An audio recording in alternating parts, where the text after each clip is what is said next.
Snoop, are you serious right now? Stop it. Oh, goodness. All right. Shh. Shh.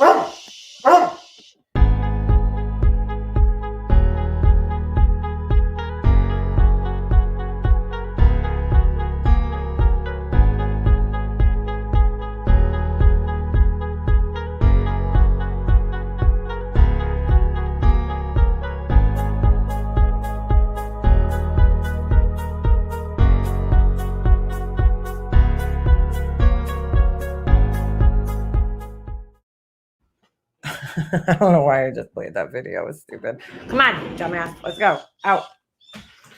Oh, goodness gracious. Good morning.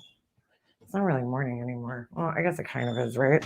Isn't anything before 12 considered morning still? I don't know. Where's my comments?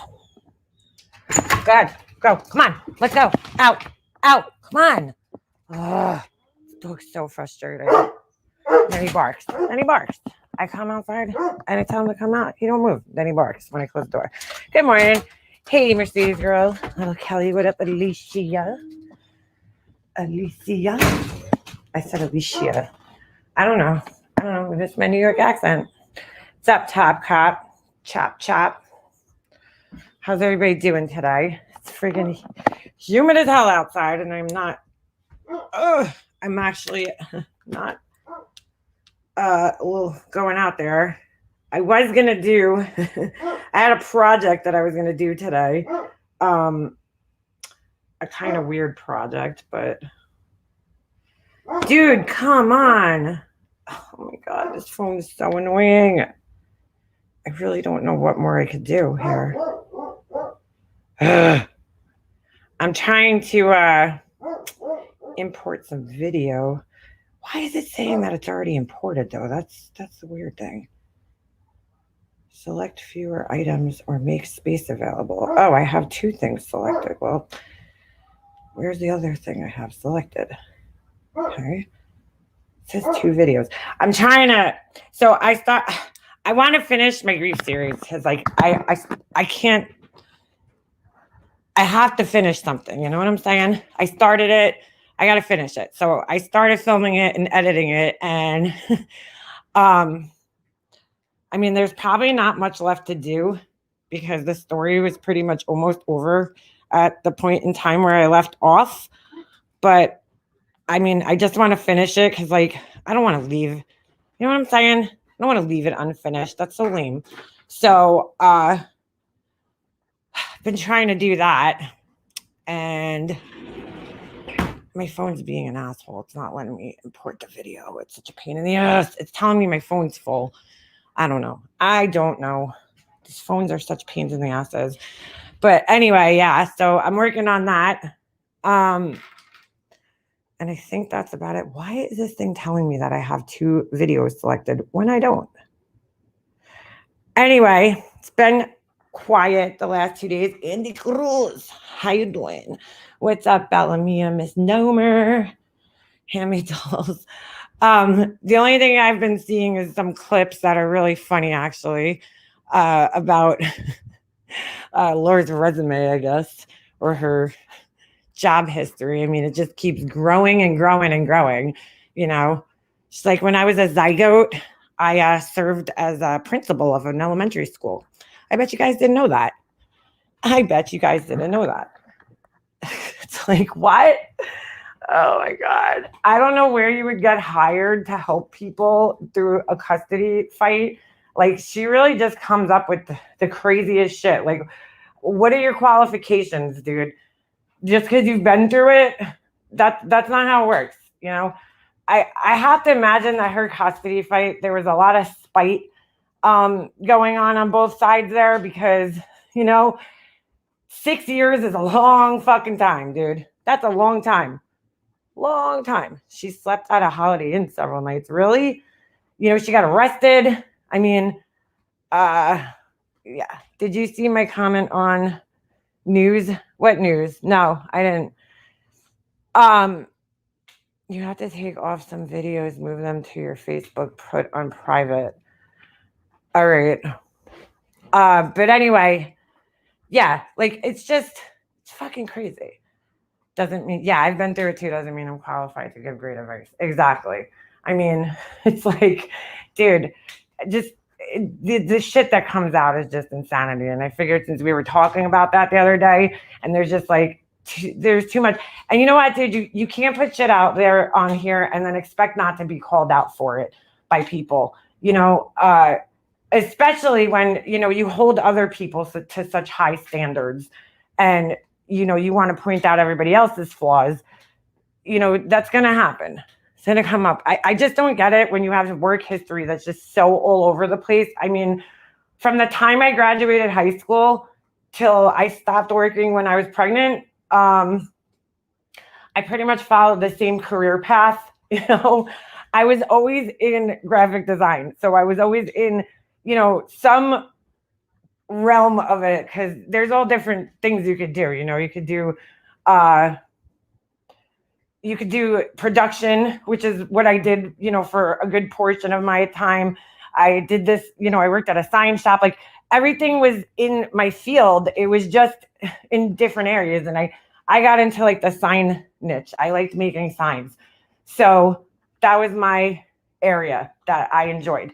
But and displays and advertising and shit like that. Like, she's all over the place. And that tells me something, because they say that people, when they're like psychopaths or narcissists, that they get bored very easily, and so they'll have a tendency to have a very kind of scattered work history. And it's funny because there's a bunch of people like that I know, and they all have that same kind of scattered work history where they're just kind of all over the place. It's crazy. They do well in sales jobs.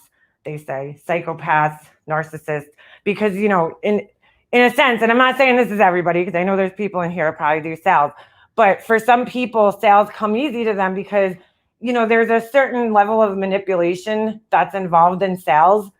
And for me, like, I'm not good at that. That's probably one of my weakest points is sales. I'm not good with that shit. So yeah, exactly, John. I don't know anyone who has had that many jobs in all different fields except chancers or liars. Either way. Yeah, it's so, and the thing that's really weird about it is that it seems like she worked at more, typically you start off at the bottom and work your way up, right? In a field. So like you'll start, like for me, I started off as a production artist, which like was basically me. I'm still using the programs that I, use, but I'm basically setting up other people's artwork to be printed and on different things, various items. And like that was the bulk of my career, was doing that, because that's just how it goes in the field. That's where you start off. Then you start learning, then then you get to like that stage where you're finally designing things, because you need to understand the whole printing process. You need to understand how things are made in order to design. Well, not necessarily. I mean, you could go, well, no, you do. Because even if you're a web designer, and you're doing web graphics and stuff like that, you still need to understand the final product, in order to design it. And so, you might start off making like little banners or something just as a, start in your field. But I just like, it's just crazy. You start off usually at the bottom and you work your way up to a better position. She seemed to, go backwards there. I don't know. Every job I ever had, I started from the bottom. Use my science career. I am an intern and I actually enjoy it. See, you start, seems to have been, and the other fucking narcissist has the same work history. Makeup artist, real estate agent, like nothing matches up. Nothing's together. The only time I ever really veered off my career path was, I worked with a photographer for a little bit, but that's still in my field, because photography is part of graphic design. You have to, retouch photos and stuff like that. So, I mean, and I was still designing even when I was doing that. I was designing wedding albums. So, I mean, you usually stay somewhere in that field that you started off in. And it's just it's actually really interesting. Another thing that you'll notice with people that are like narcissists Like my brother's wife, I truly think she's a narcissist or a psychopath or something, right? She has moved so many fucking places.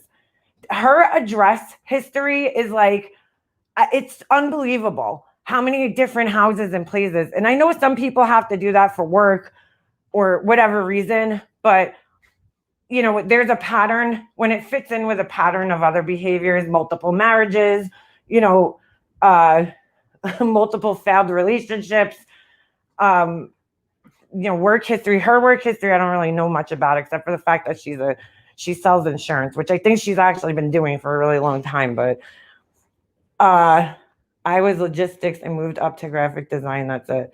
Right. You stay in your field somewhat, you know? I don't know. I just never seen somebody that's like been so all over the place, you know? It's fucking crazy to me. And it doesn't really make much sense. And then you got to question it.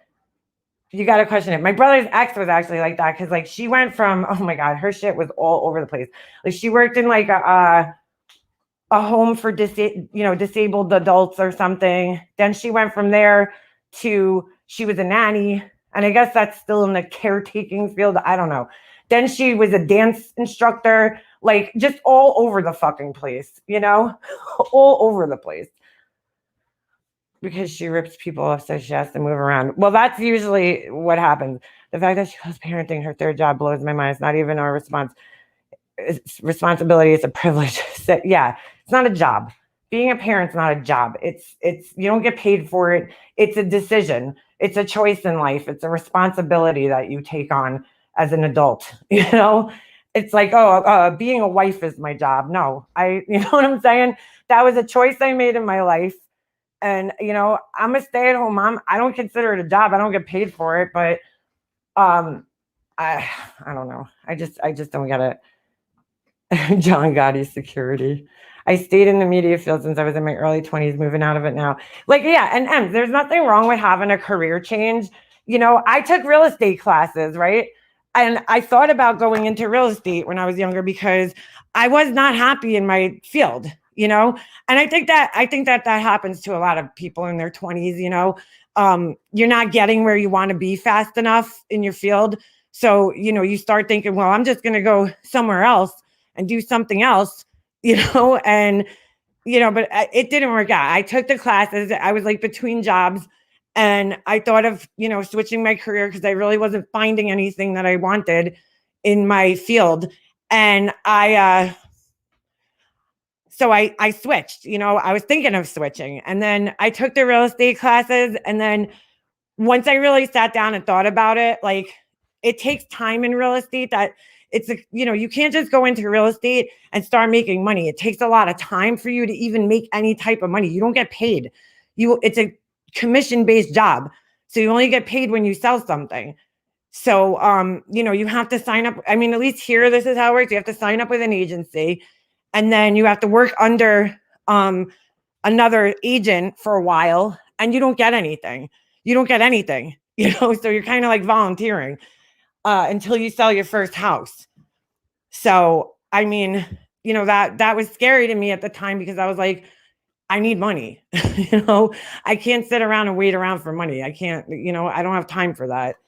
I still would like to do it actually, though. I've thought of different things, you know, I thought of going to cosmetology school, but like, I don't know. You know, I just wasn't happy in my field for a long time. And then my last job actually that I had, I was finally happy. And then I got pregnant. It's like, great. I loved the company I worked for. You know, I loved what I was doing. It was like a little bit of design, a little bit of hands-on, which I like. I like the hands-on work too, because I can't sit still, you know, behind a desk all day. That's why I looked into real estate because I was like, you know, I can't have a job where I'm sitting behind a desk all day. It is fucking hard for me, very hard for me. I like to work with my hands, but you know, it didn't even work out anyway. But it was like, I was looking at it as like a backup thing, the real estate, but I should have done something with it because I essentially just threw money out the window. Because I think now if I would want to try it, I'd have to take the classes over again anyway. So, and those classes were so fucking boring. Oh my God. They were the boringest classes on the planet. Boringest classes. Now, this is funny because Mandy posted a video yesterday. Hold on. I want to play this little part from her video that she posted yesterday because I remember this was one of the times, and I told you guys, like, this was one of the times while I was friends with her, not Mandy, with Laura. And I used to say, dude, stop talking, Laura. Just shut up. Put the shovel down. This is one of the times where I was just sitting in her chat, like, oh my God, dude. Oh my God. Hold on, let me see if I can find it now. I just want to play it for you guys because I want to just point something out for you, to you. So I think it's interesting. I think it was on this channel. What the hell? Let me see if I could just find the part. I'm not gonna play the whole video, but it's pretty interesting. This little part. Oh my God, dude, this mullet is so bad, bro. Hold on. This is anybody who is wondering if she had alopecia. I'm just gonna show you guys this. She didn't. She didn't. I think it's fascinating that somebody could be. Oh, is Capone in here? Go away, Capone. Capone, really, take a hike, dude. I'm not in the mood for you today. Still looking up Carla Street. If you have a wrench in here, just time him out. I don't even have time to deal with his stupid ass today. Making stupid comments. He's fucking wrong 95% of the time. And nobody has time. Ain't nobody got time for that. Hold on. I want you guys to see this because it's pretty funny. Capone, you're not going to derail my chat today. Oh, this mullet, dude. All right. When she tells everybody that she had alopecia, this is what happened. She fucking fried her hair off and had a mullet. Oh my God, so bad. I mean, you can see that. Oh my God, it's so bad. It's so bad. She had a fucking legit mullet going on in this. Hold on. Yeah, you see that? You see all her hair. This purple isn't her hair. That's not her hair. I don't know what that is. But that's what was going on. That's not alopecia. That was, she burnt her fucking hair off. All right, hold on. I think this is it. Let me press. Apply for fucking food stamps since I'm. Oh, here, hold on. All right. Monday I'll go down to unemployment, get everything out, apply for fucking food stamps. You see that? Right there. She outs herself once again but blames me that she's applying for food stamps. And like, this is her goals. This is like, she's like, yeah, life goals. Let me go on food stamps. Life goals, man. No, dude. No. Since I'm unemployed, apply for Medicaid. I'll fucking eat this up. I'll apply for everything. Yeah, she's gonna apply for everything. Everything. She's gonna take full advantage. This is her goals in life, is, you know, to get fired from her job, collect unemployment and food stamps. Life goals. Life goals. I have to. Why are they doing layoffs? They're not. I got in trouble. I got in trouble for not having enough empathy. Okay, so she says they asked why is she doing why is her company doing layoffs? She says they're not. I got in trouble. And she said she got in trouble for not having enough empathy. Just listen here. I wasn't in this chat. I find it comical. Come Monday, I go to unemployment.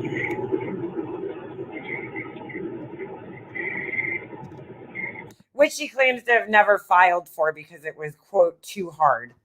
Okay. Actually, I think I could probably do it over the fucking, I have Christmas covered. Aw, Bonnie. Bonnie said she had Christmas covered. Wow. Fool. Sorry. I like Bonnie, but that's fool. You're fool. I could probably do it online. At least I could play it on a Friday. Okay, this is the part that I think I was in her chat. I don't know if I was in her chat during that one, but there was 2 different lives. I remember that. Sage is making money. She take care of me. Oh my God. Many companies, I know there is. I I'm telling you, I want to live on unemployment for a little while. She's like, I want to live on unemployment for a little while. I want to enjoy it. Here in New York State, if you're on unemployment, because I've been on unemployment before, you're like required to be actively seeking a job while you're on unemployment. They actually make you go to the career center, and you have to sit on the computers and like send resumes out, and you have to send them proof that you're actively seeking employment. They don't want you just sitting on your ass. Oh, I don't care, Mega Monster. What are they gonna do? I'm fired. There's nothing they can do. I'm not worried. I've been with the company 5 years. They owe me unemployment. You see the sense of entitlement there? You're not owed unemployment. Nobody here is owed unemployment. If there's a layoff, right, and it's something that happened that's out of your, fault, then you're owed unemployment, right, from the state. We pay into it, but you're not owed it if you're fired.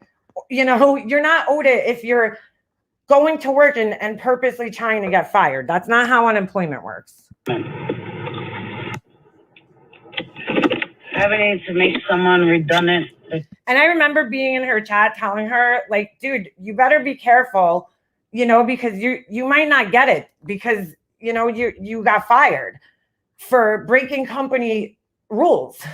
So she didn't seem to understand that, though. She really thought that she was entitled to it because, she's just her. I didn't want to be redundant. She was with the company for 5 years. Oh, no, I believe that's their reason.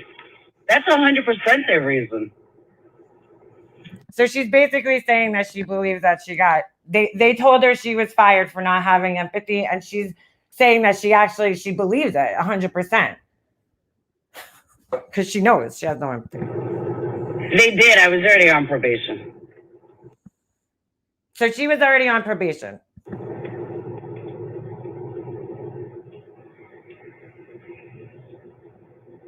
Yeah, if you quit, you can't get it. Or if you get fired for something like you didn't go to work, or you have like no call, no shows, that kind of stuff, then you can. Yeah, but my insurance through them sucked. Her insurance sucked, but it's better than no insurance, right? I mean, I never even used it. That's a lie right there, because if she's on Adderall, are you telling me you have to go monthly to get your prescription, right? Because it's a controlled substance. So you have to go monthly to get, I don't know what schedule Adderall's in, but I would assume it's a scheduled drug. So you have to go monthly to get your prescription for it. And I know that because she does. So you're telling me you didn't use your insurance to pay, your co-pays for your doctor's appointment and for your prescriptions? Okay. Because of COVID, they have the CARE Act in place through December, so you need to apply online. If you need help, link your rent or extension. Oh, no shit. So I got in trouble for something. All right, so I think this was another separate live. I'm not sure. I don't know, because it sounds like she's starting over, but I just want to... This is the part that is crazy to me. About a month ago, no, not really a big deal, but I was on probation. So something happened, something came up, and I got laid off. But the reason being, are you guys ready? Sit down for this. Because you're never going to believe it out of me. I do not have enough empathy for people. I remember being in her chat when she was saying this, and I was like, oh my God, secondhand embarrassment. Like, what? I told her, do not say this. Do not say that, dude. People already believe you to be a narcissist, right? Don't say that. Don't even fucking say that, because that's just confirmation. And I'm just pointing this out because, like, this is the kind of shit that she says and then gets attacked for, right? Because people are still mentioning it. And it's what? Fucking 6 months later or more. And, and it's like, dude, oh my God, dude, you had to know people were going to take that and run with it. That's why you can't feel bad almost, in a sense. Me? Can you even fucking believe that? So yeah, that's why I got. And she knows that it's believable, and she's making a joke out of it, which is fucking insane to me. Because it's like she knows that people think that about her. Obviously, she's being sarcastic about it and making a joke out of it, but it's really not funny. Like, it's not. I mean, it's funny to me, but to her, it shouldn't be. I don't have enough empathy. company is very focused on empathy at the moment, and I was warned. Probably because we were, going through a worldwide pandemic. And I think most customer service jobs or any job where you're dealing with clients require you to have a little tiny bit of empathy, just a little bit.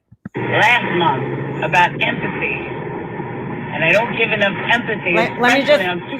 Let me rewind that there for a second. Very focused on empathy at the moment, and I was warned last month about empathy. So she was already warned prior. I forgot this, or maybe I didn't see this particular part, or wasn't paying attention, but she was warned about not having empathy and then continued to be non-empathetic towards people. So what does that tell you? She purposely got fired. And I don't give enough empathy, especially on supervisor calls when people are calling in and want to speak to me as a supervisor and blah, yeah. Done. She's like, done having a steady stream of income.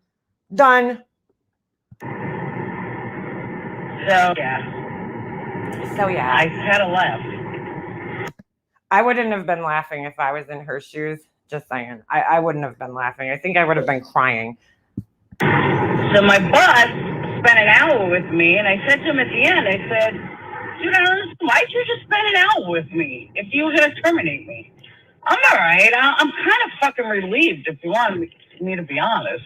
She's relieved. So she wanted to be fired because, normal. I remember when I got fired from my job one time, like I was devastated. I was she worked from home, so I guess it was a little different. It wasn't so much about the job. It was like, I'd worked for the company for like 3 or 4 years at that point in time. And I just felt I was so close with everybody that I worked with. And it felt like, I felt like I was like leaving my family. Like I was, so upset to leave my coworkers. Like I really loved the people that I worked with. And it was like, I felt like I was never going to find that, little family that I had that I worked with. And I was like devastated. I mean, I went into like a depression. I was really, really sad about it. I mean, it was a lot. It was a lot between work and YouTube and trying to get this candle business off the ground. Here we go. Ready with the stupid. Could you people, I just asking if you're going to come in here and troll, could you come up with your own insults? There goes Slobster again, yapping away with nonstop. What? Yapping away nonstop and no life. Bah ha ha ha. Oh Lord. Bye, Jules. All right. And fucking kids and everything. It was a lot. She's like, the job was inconveniencing her. She's like, oh, that job was a lot with my YouTube and my kids. Like, that steady stream of income was just starting to really burden me. Oh, don't be sorry. I'm going to go for unemployment. Yeah. And I'm going to get all my shit together while I'm on unemployment. Life goals. The only thing that sucks is Alabama barely gives you any. I just wish they would have terminated during COVID. She's like, I just wish they would have terminated. Their timing was off. The only thing that sucks is I've been with this company over 5 years. I don't think I ever lasted at any company longer. Oh my God.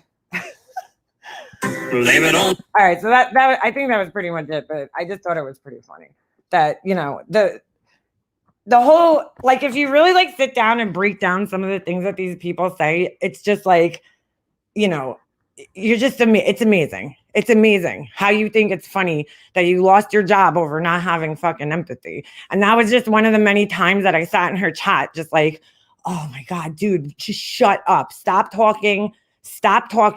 Just please, you're digging yourself into a fucking hole right now. Like, but that was probably, I think every time I sat in her chat, even as, as her friend, I would think that at least once during her life, stop digging yourself into a hole, Laura. You're fucking making this like worse for yourself. You're not helping anything right now. Oh my God. Now, what I wanted to know is at the very beginning of this video, Mandy has the comments turned off, so I can't. Oh fuck! I just closed it. There was a message. Let me open it again. Hold on a second. I want, if anybody knows what this is, I don't know if Mandy's in here because I haven't looked at the chat because I can't see both of these at the same time. Hold on a second. Let me go back to it. Is that her channel? Yeah. Let me open it. If anybody could help me out with this and let me know, because I've never seen this before. Hold on a second. It was at the very, oh my God. It was at the very beginning. She showed a screenshot right here. This is, I gotta do screen share again. Hold on a second. Let me just find it. All right. This was it. I see that it's a, hold on. It's just a little confusing to me.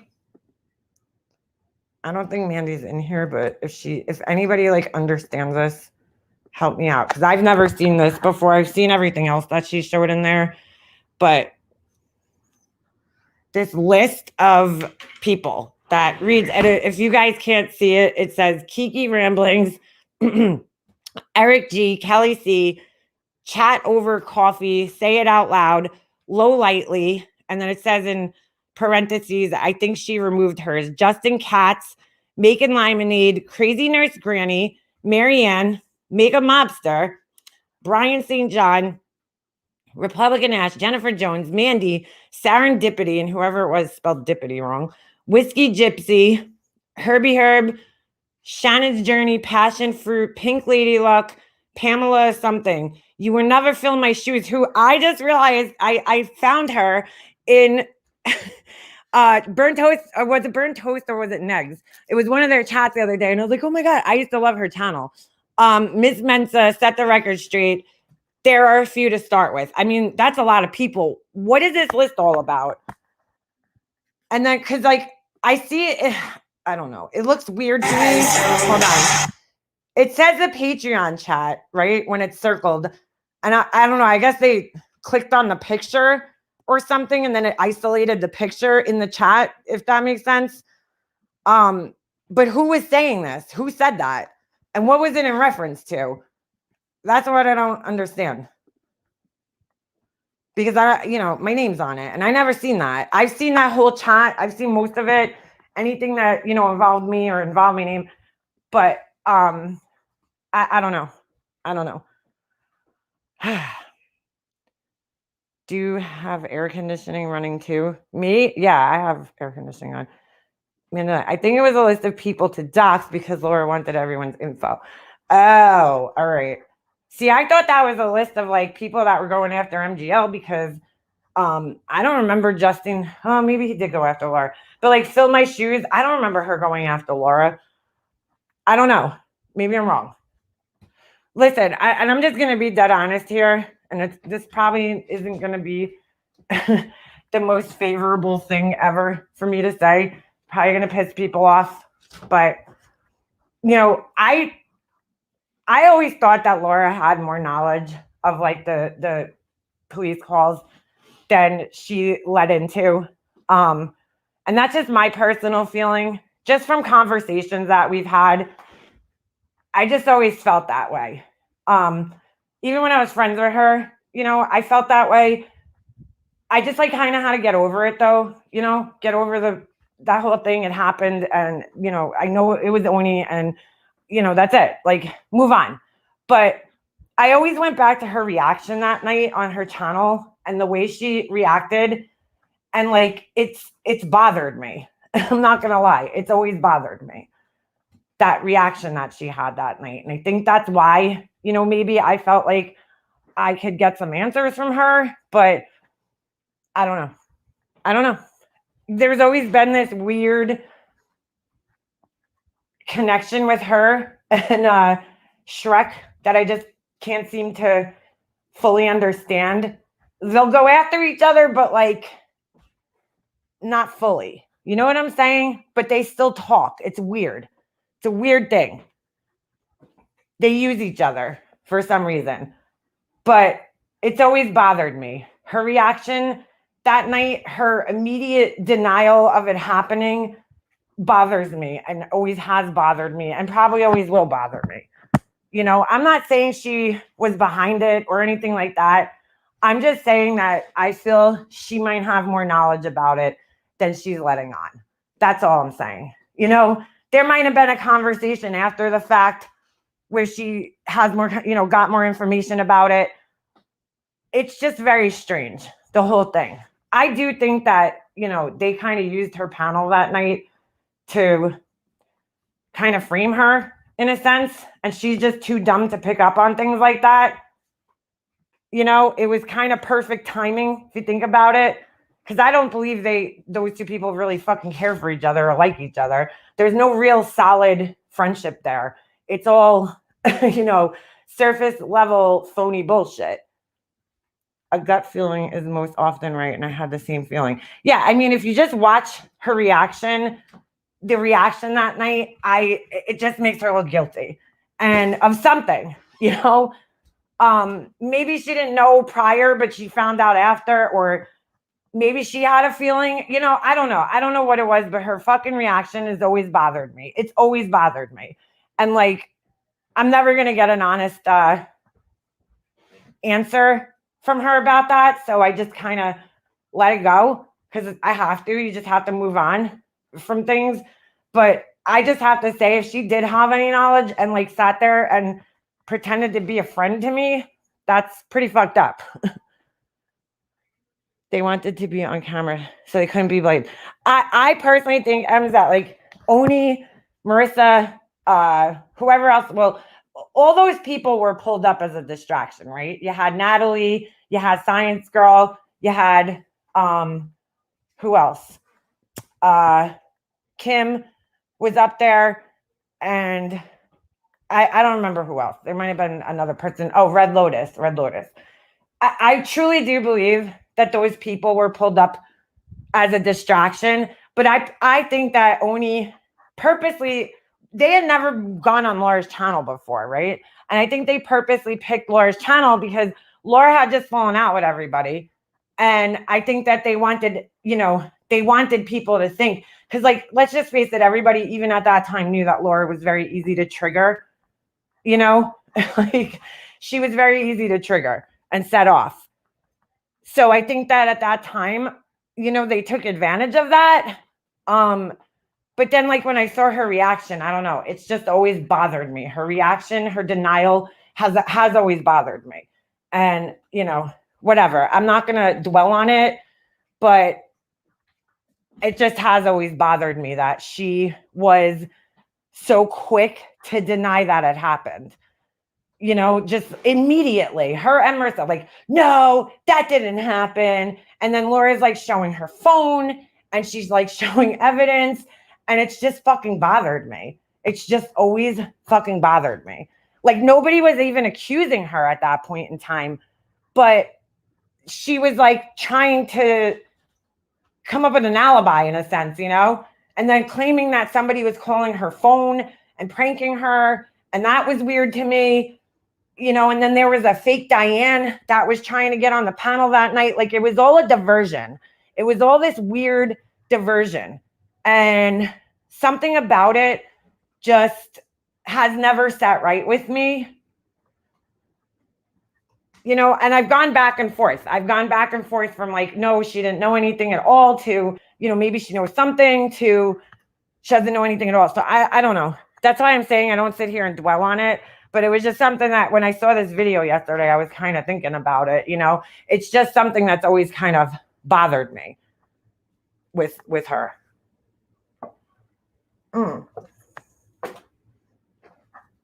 But trying to get the honest truth out of any of those people is like, you know, trying to fucking get money out of a pile of shit. Like, it's not happening. Oni and Barbie into Starlight that chat. She was swatted and acted like total weirdos too. Ash, I mean, I know a lot of people believe that Barbie was, you know, somehow involved. I've talked to her like in depth about this shit, and I personally truly do not believe that she had any knowledge, because, you know, there's proof that they were trying to hide things from her. You know, there's proof out there. They had emails and stuff that they were trying to keep things from her. So personally, I don't think she would ever be down with that, ever. I think that they were trying to honestly distract her that night too, so that she wasn't, paying attention. Because if you ever listen, and I listened into like some of the phone calls and stuff that they had, and she was always the one, if even on the panels that she was on, she was always the one that was trying to like get them to like just stop, with the shit, stop talking about this bullshit. And I really, really, really wholeheartedly think she's innocent. Like, I really think that she had no knowledge. I've talked to every single person that was, involved at that time. I've had conversations with every single person on the phone about, the role they played and things and how they went down. And I believe those people, I really do. I think there was two people involved. I think it was Oni and Marissa who came up with it. And I think that they were the only two people involved, and they didn't let anybody else in on it. I honestly, with my heart, believe that. I don't think she would have trusted her not to accidentally say something about it. Oni just used her as a cover, I think. Yeah, exactly, Ash. That's exactly what I think. I think that they were, look, okay, when the cops are called on me, they fucking basically set up Alicia. They were trying to make it look like Alicia was the one who called, because they said Louisiana. I mean, fucking plain and clear. And it was just like the timing of it and everything, because she had just called me up that week, I think. It was only a few days prior, and we kind of got into it, but our conversation didn't end badly. It ended okay. I think that they were trying, I think personally Oni didn't care for her. And, that's why he said that. And then I think that sucked, because she got blamed for a really long time, and it's bullshit. It's, whatever. It doesn't matter anymore. I'm over it. I just want to fucking move on with it. But, I do always wonder, it does come into my head every once in a while and makes me think like, what the fuck, like, the reaction, the reactions after it happened is what bothers me, and I probably always will bother me. It's just like, I don't know. I don't know why they had this strong denial reaction. See, yeah, Alicia says Oni hated me. Oni was a nut. Yeah, he was definitely not right in the head. I mean, the part I just can't understand is like, I did nothing to this fucking guy, and then like Marianne did even less than him. Starlight, sorry, did even less. Like, I mean, I at least had I had called him out one time just because that fake interview that they did. And that's like basically all I ever did to him, and he wouldn't even talk to me. He wouldn't even have a conversation with me. So it's very strange. I already had a plan. Oh, and then wait, people forget this too. There was a point in time where Ems, and she's in here, so verify this. Oni called up and, well, I guess it was Marissa called up Ems and says Oni has to confess something, and we really thought it was going to be the cop calls. We really did, and he got on the phone, and it was just the most bizarre conversation. I honestly think he was going to confess it. And then I think he bitched out at the last minute. I do. And then, because it didn't make any sense what he wanted to talk to us about. He was kind of like talking in circles. Nothing made sense.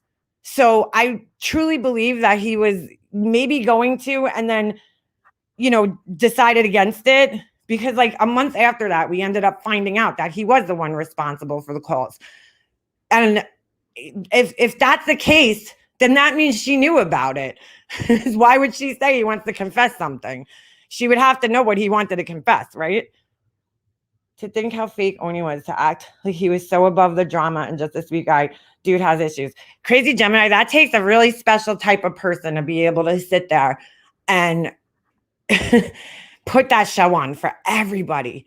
Like, he really did a good job of it too. I mean, because I believed it. I was like, wow, look at him. I actually, the sad part was I actually liked Oni. I actually thought, he was entertaining.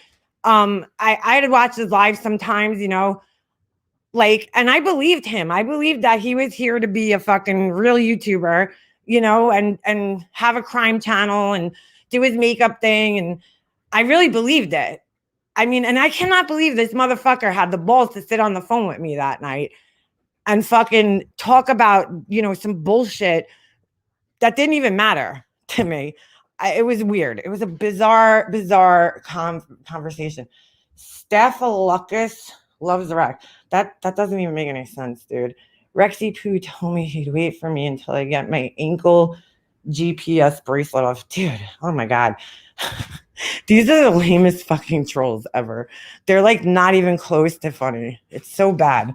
You could just like, I was saying last night, there was trolls popping up like Laura's hot dog lips and stuff like that. And they're fucking funny, like these are just not funny. They're just so, I'm like, why is it that all the trolls that come into my chat are all like whiny and serious, about things? Or just really fucking corny. But they're usually whiners, You're a horrible makeup mobster. You're the devil, It's like, oh, fuck. I'm watching a car getting stuck in sand because they drove to the water's edge. Oh, shit. There's so much that people don't know. It went down behind the scenes. It was crazy. Yeah, there is. Yeah, because they follow Laura. They're just like all so fucking whiny. It's like, dude, just stop. Just fucking stop. There were some really funny Laura trolls and FODs the other night. They were hysterical. That's what I'm saying. Like, I don't mind a troll that comes in with a sense of humor. Like, these people are just like miserable that come in my chat. Fucking miserable trolls. They're just like so upset about like shit that doesn't even affect their lives. Like, that's why we like live in a society where all the fucking crybabies win, because those people are the crybabies. Hey, Stephanie. I struck Fake Science Girls channel this morning. Video is down. What was the video, Alicia? Yeah, we all know where the uncreative ones come from. Oni and MJL work together 100. I would put money on them being behind Cab 7 swatting. Hold on a second. I don't know about the Cab 7 stuff. I don't know enough about that. To know, like, I don't know the guy's history with them. Hold on. Hence why I'm gonna lure him to her channel. Oh yeah, I could totally see her doing that though. Somebody had a clip. I think it was Life Rewinder that clipped a video of her this morning talking about how the Plunder channel and how disgusting it was that they were like basically exploiting the children and all that stuff. And I'm like, oh, how things have changed. Oh, how things have changed. That you'll never see this on her channel and you'll never see that on her channel. I think they found out who did the Cab 7 swattings. Did they? Yeah, I didn't you can tell which trolls are probably someone over here and which ones are coming from over there. Huge difference. Ours are funny as hell. Exactly. They just come in and say silly shit, it's funny things. The trolls that come out, they're just fucking nasty and they're like miserable fucking people. All the trolls that come from, Laura's chats and whoever the fuck else, like, just like so miserable, so fucking miserable. I brought a small candle to help support his channel. I thought he was funny. I was disappointed, but if someone offered money, he may have been desperate enough. Heartbreaking. Well, Pamela, yeah, we've seen that time and time again where she's like, right around the time, I don't know if anybody else remembers this, but like right around the time where it was coming out that he was the swatter, basically, she gave him $350 for groceries. Like, why? You know what I'm saying? It's very strange. And that's a lot of fucking money for groceries for fucking what? 2 people? Or his mom lives with them, maybe. I don't know. Crazy. Cab 7 and his 68 swats. One being Oni's. It was really fucking ballsy of Oni, and I listened to the entire stream. This is fucking ballsy. This is deep ballsy, all right? Like, he did a whole entire live stream. He manipulated Duty Ron into doing a live stream with him. Like, what the fuck? dude. What the fuck about swattings? I mean, and I remember I listened to that afterwards, and I was like, it was weird to me because I was like, this is very strange that this guy's doing this, yet hasn't even said a word about, to me or to Starlight about what happened. But he's here like, it's almost, I don't know. It happened too soon after. It was like the next day or some shit. It was weird. But I was like, dude, you took a guy who's a good person, who has integrity, and you tried to fucking use his integrity to cover up what you did to people. That's a sick fuck right there. But you know what they say? Birds of a feather, they flock together. So, Alicia, you put a gun to my head. What? Hey, get off Barbie's ass. Who's on Barbie's ass? You put a gun to my head and I wouldn't know how to steal your content. P.S. I wouldn't do it if I could. Yeah. I mean, that takes a special kind of person to sit up on a panel acting. And I remember the stream. I mean, he was acting all, concerned. This is an issue and on YouTube that he's, going to advocate for. He's so concerned about it. And it's like, wow, dude, you are a special kind of fucked up. Like, you are a special type of psychopath, huh? Manipulator. Sick. Black Eagle. I was in her circle. I have a right to speak what I know. Barbie's ass. Keep being you, boo. Listen, I mean, people are going to have their opinions. I can't tell people what to think. I didn't experience what they experienced. My personal feeling is that she had no involvement, but that's me, and everybody has their own experience, but that's my opinion. I mean, I'm not going to, you can't convince other people to not feel the way they feel. I just know how I personally feel, and I feel that she had no involvement or knowledge about it.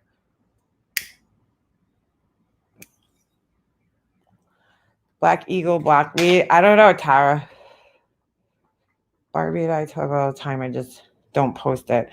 All right, let's just leave her name, honestly, out of the chat because she's not even here. Let's just leave her name out of here. I don't know. I don't even want to discuss her. She's not here, and to be fair, let's just not discuss her at all. There's so many new people that don't really understand the gravity of the situation when it all went on. It was like a swarm of evil shit going on. Yeah, Ms. Nomer, it was. And the reason that we made such a big deal about it is because, first of all, you don't want this happening to other people, right? You don't want this to become accepted as the norm. But I had my feelings about those people since day one, and I knew I wasn't off about that. It's the only thing that made sense to me. I didn't do anything to Laura at the time for her to do that, except for just stop talking to her. I wasn't going around, talking shit about her. I wasn't on panels like I am now and say, I really wasn't saying anything bad about her at the time. But now it's a little different because I feel like she's hurt so many people. It's like you have to say something because she's hurt so many fucking people, for no reason, really. And it's like you almost want to warn other people about a person like that, to stay away from them because they're just going to hurt you. You're going to end up getting hurt in the long run, and it's going to be a kind of hurt. I mean, especially with some of the people that are closest to her, it's going to be a kind of hurt that is going to take a long time to get over. He did the same exact thing on Periscope. I witnessed him with my 2 eyes. He was banned from the platform. Yes, I've heard that, Frenchie. I heard that's why he was banned and kind of got, exiled from whatever community he was on. And that was it, He was a fucking asshole. Fucking asshole. I don't know what pleasure he got out of that. I will always, and I don't fucking care what anybody says, I will always be under the belief that he didn't do that on his own. It was really at the time when it all came out, it was really frustrating for me because there was a lot of people that were really believing that he did it on his own just because like one time he did it, and I'm like, that doesn't mean that that's the rule for every time. I truly believe that he did it for somebody else. He wasn't, I don't think he hated me enough, or maybe he did, I don't know. But like, I don't think his hatred was based on anything that I did to him. I think his hatred for me was based on another person, because we see that happen here all the time. Look at all Laura's people. They all fucking like hate me because I'm not talking to her. There's no other reason. I didn't do anything to any of these people.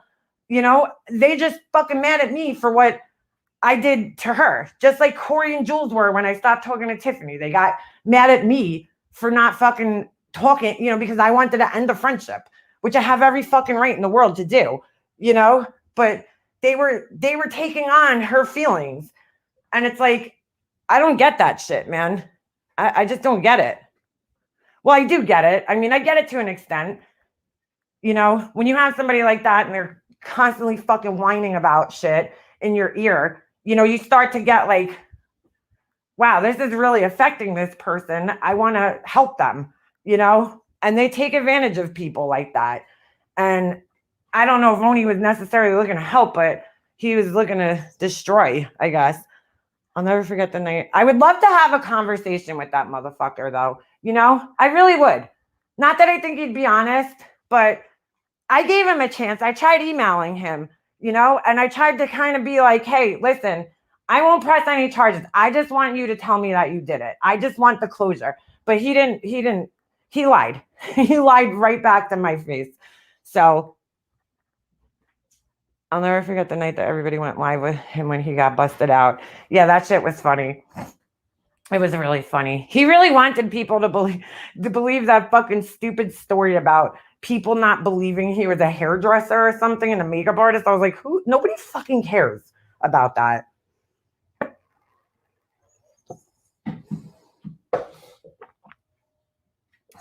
Yeah, you wouldn't get off Diane's panel. I remember that, Tani. Oh, do I remember that? I remember that. It's just like, I don't understand what the fuck was wrong with that guy. He owes people an apology, and I cannot believe he's still fucking sitting here in denial about it. I mean, it's so obvious that it was him, and he still, I'm sure he still denies that it's him. I'm sure he does. I wouldn't be surprised if he was still around trolling. He doesn't strike me as the type of person who's just gonna like, leave completely. Yeah, she did flip out.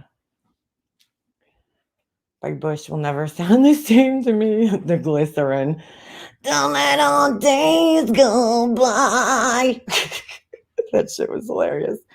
He's people on Periscope for money and all that jazz. Pathetic that he had a second chance to do it again and same scenarios. Yeah, who knows, man? Maybe he's somewhere else on some other platform. Maybe he's on fucking TikTok. I don't know. Taking advantage of people on another platform. Because those types of people, they don't change. They don't just change, clearly. That's a fucking personality defect, okay? And that's not something that's easily changeable. There's no fucking medication to change somebody's personality. If you have a personality disorder like narcissism, you're histrionic, borderlines, you can't. Well, borderline's probably the most. There's no treatment for borderline, but there's treatment for some of the symptoms that come along with it, like the anxiety and stuff like that. But, there's no treatment for that. That's just ingrained in you. And, if you want to change, then I guess you can. But, if you don't recognize a problem with you, you're never going to change. And I don't believe that, he went to therapy, like you said, or did anything to change himself at all.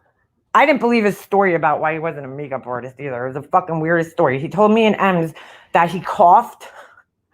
He was sick and he coughed and he fucked up like, I don't know, some discs in his back, which I know is possible. I mean, but I don't know. I don't know if I believe it. His story. He seems to be a compulsive liar about medical things and, he's just a sad fisher. I think we could all agree that people you associate with speaks much about your life. It certainly does, Misnomer. You know, it does. Especially on here. You know, once you're associated with somebody, like, people really do believe on here that when you're associated or you're friends with somebody, that you then adopt all their beliefs, you know, and you support every single thing that they say and do. And that's just not the case, you know, always. I mean, I know with Laura, there was a lot of shit that she said that I just couldn't agree with. And I would make it clear that I didn't agree with her, or at least I would try to, you know, because she would just say things and I'd be like, dude, you know, you can't fucking say shit like that. You can't say shit like that. I don't agree with that. It's hard to live down a reputation on here. I made many apologies to people over that damn Laura. What do you mean, Ms. Nomer? Just like MGL had no contact with him, but she got caught out on a live holding her phone to the camera and he texted her. Yeah. Mm-hmm. The difference between Periscope at the time was that the community was very close. Everyone had each other's back and nobody was MGL or above anyone. So it did not last 2 months max. Yeah, see, around here, there's a divide. There always has been a divide. You know, there's always been two clear groups on here, you know, of people. There's the people that support her and the people that, like myself, that'll just never fucking support that asshole. Ms. Nomer, you don't have to apologize to me. I don't even remember, to be honest with you. I don't hold things against people like that. Everybody's here has made mistakes, you know, and I don't think any of us are perfect. I could feel you cringe when she would say something fucked up. Yeah, Narnie, I would. Remember when she recorded our phone call and played it for her Patreon? That's great content for Patreon. Yeah, she did that a lot. Anybody that calls her should be careful, her or Tiffany, because they love to record people. I've never recorded one time because I was asked by Tiffany because she couldn't do it for some reason. That was the only time. I've never recorded. Like, I've never found, you know, taken YouTube that serious that I've had to fucking record a conversation on here. I just haven't. There's nothing that I talk about with anybody that I would feel like would need to, you know, to be recorded. It's no. I will and have never supported that piece of shit.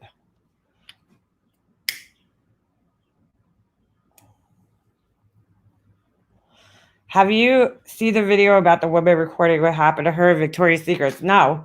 What happened? Baby Beauty. I didn't see that. He probably watches everything. You know what, Polka Dot Season? I wouldn't be surprised if he is.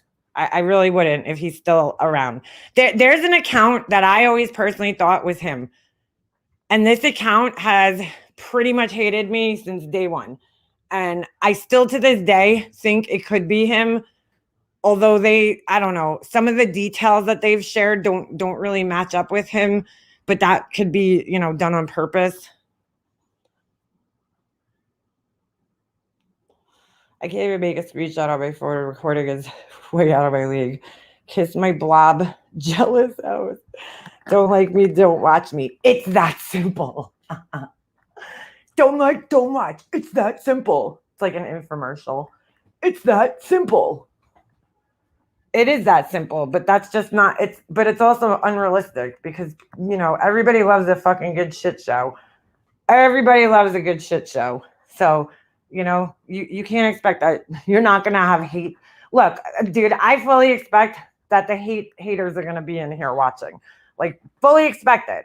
Is it weird to me? Yeah, but, you know, I mean, where's Remy been? Oh, I don't know, Pugs. I don't keep in touch with Remy anymore. Anyone? Remy and I parted ways. Well, pretty much when I started talking to Laura, but also, you know, Tiffany, and then with Brian, it's just, I don't know. I don't know where she is.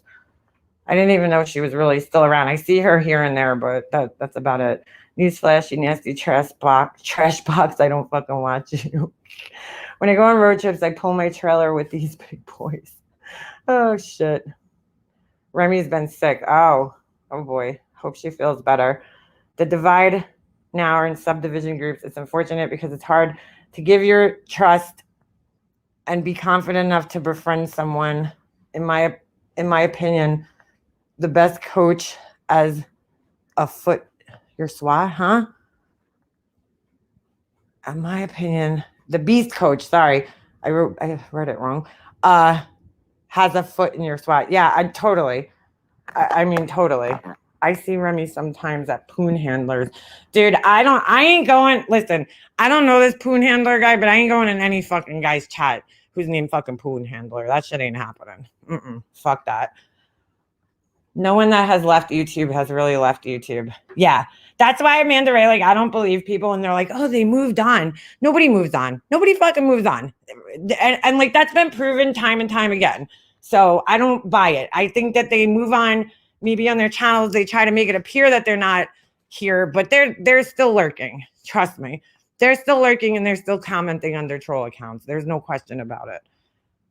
These are people who can't ignore things. You know, they can't. They just simply cannot ignore things. So a special read Shauna community post about it. Okay. Hold on, let me see if I can find her channel. These people have shown time and time again that they cannot take any, form of criticism. And so I don't believe that they're truly gone. No. Let me see if I can find Shauna first. Dude, I'm over this fucking humidity. It is so humid here. See, look, I can never find her freaking channel. Hold on. There's certain people's channels that I have so much trouble finding. Yeah, I can't find her channel. Let me see. I thought I was subscribed to her. There's so many Shaunas. Yeah, I can't find her channel. I'll have to look at my subscription list. I'm pretty sure I'm subscribed. So weird, man. YouTube's so weird that I was thinking the other day, like, there's certain channels I know I'm subscribed to. I have to still be making content, but it doesn't show up in my feed for some reason. Don't talk about people's parents. Who's talking about people's parents? Here too, it's a major problem. We never get humidity. Oh, we always do, Ems. Like, I live in an island. Someone said I look like a fleshlight. Your dad thinks so too. Oh shit. I mean, I have to agree with that. Those fucking lips. Dude, she took nude lips just way too literally. Way too literally. This day and age, that's not a nude lip. That's not a good look. Especially with dark lip liner. Hold on. It's okay to own more than one lip liner. Just saying. I still can't find Shauna's channel. Where is the list of my subscriptions? This is videos. I don't want videos. I want the people. As you can tell, I don't go on YouTube too often on my fucking my regular channel. Hold on. Where the hell are my subscriptions? Like, where? Oh, there we go. 743. Wow. I got a lot of subscriptions here. It's gonna take a while.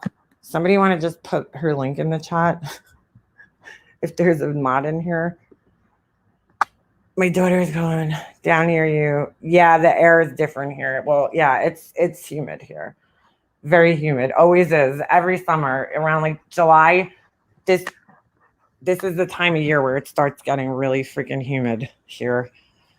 And it's like from now until pretty much the end of August, it gets extremely humid here. Hold on, Frenchie. Let me find your thing. I don't believe that she knew nada about the Hello Starlight, but with you, it was personal. She couldn't get you on her side. It bothered her. She has a hard time with rejection. I call her the beast coach. I think it was personal with Starlight too, because Starlight was making videos about her, and she at that time, like, I'll give her this, that, like, we were all kind of new to this shit with people making fucking hate videos and stuff. So, I mean, she thought she was going to be able to, like, control it at that time, but I guess she's finally learned that that's just not possible. But yeah, I do think it was personal against me, especially, because I just refused to buy her bullshit.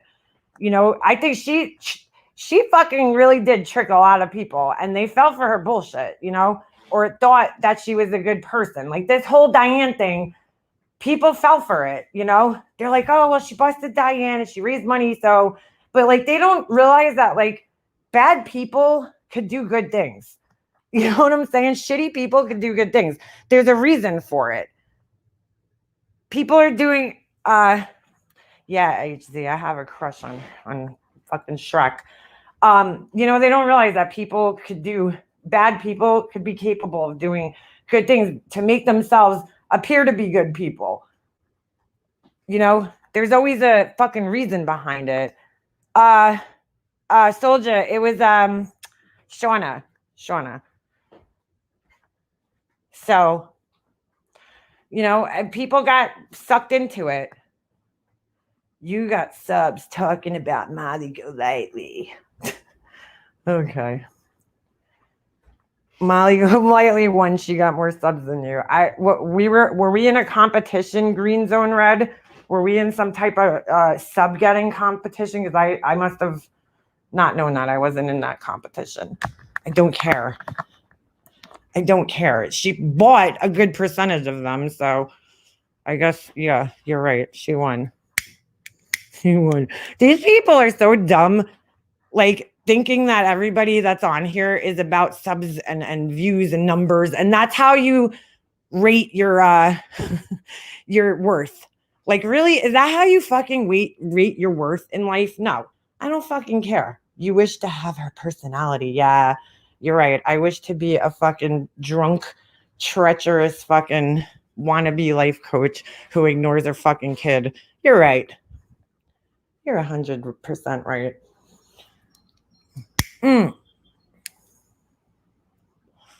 I found you and I stayed because of you. That's what most people did. Dude, when I made a video about that asshole, I never thought people were even going to see it, let alone subscribe to my channel. But there was other people, because she used to claim that if she went on, people's channels, they'd get like hundreds of subs a night, and that just wasn't true. She would be on Oni's channel, and his channel grew at a snail's pace until he bought subs. But like, I do believe that people subscribe for me, not for her. Not because of her, because of me. Marty can make anything about her. She has that ability. Dude, you sound extremely creepy, Green Zone Red. You're like, do you have a shrine in your house? I'm just curious. No, you're all united. Oh my God, people are so stupid. Yeah, what the fuck does Green Zone Red mean? Care to explain? That doesn't even make any sense. Green Zone Red? Green and red are fucking opposites. So it makes no sense. Yeah, she has a histrionic personality. Who wants that? Not me. See, Green Zone Red, if I wanted to get on my channel and act a fucking drunk fool, I'd probably get that amount of attention, because people love watching fucking train wrecks. Right? But I have like this thing called integrity, and I have respect for my husband and my son. So I don't do that. I don't get on my live and act like a fucking train wreck fool. So, I don't want that kind of attention. I don't know who does, but I certainly don't. I mean, well, she does. I don't need that. I'm not here for attention. Not here for that. Why did you mute comments who praised Molly? I didn't mute anything. I don't touch this chat, dude. I have mods. Ask my mods. But nobody muted you. Jealous much? Mute me. Mute me. These people are getting so lazy. HZ, like, that's so fucking, oh my God. Who's they, dude? Who's muting? We see you, dude. But you're spamming my chat now with the all caps and shit. So you're probably more so getting muted for that.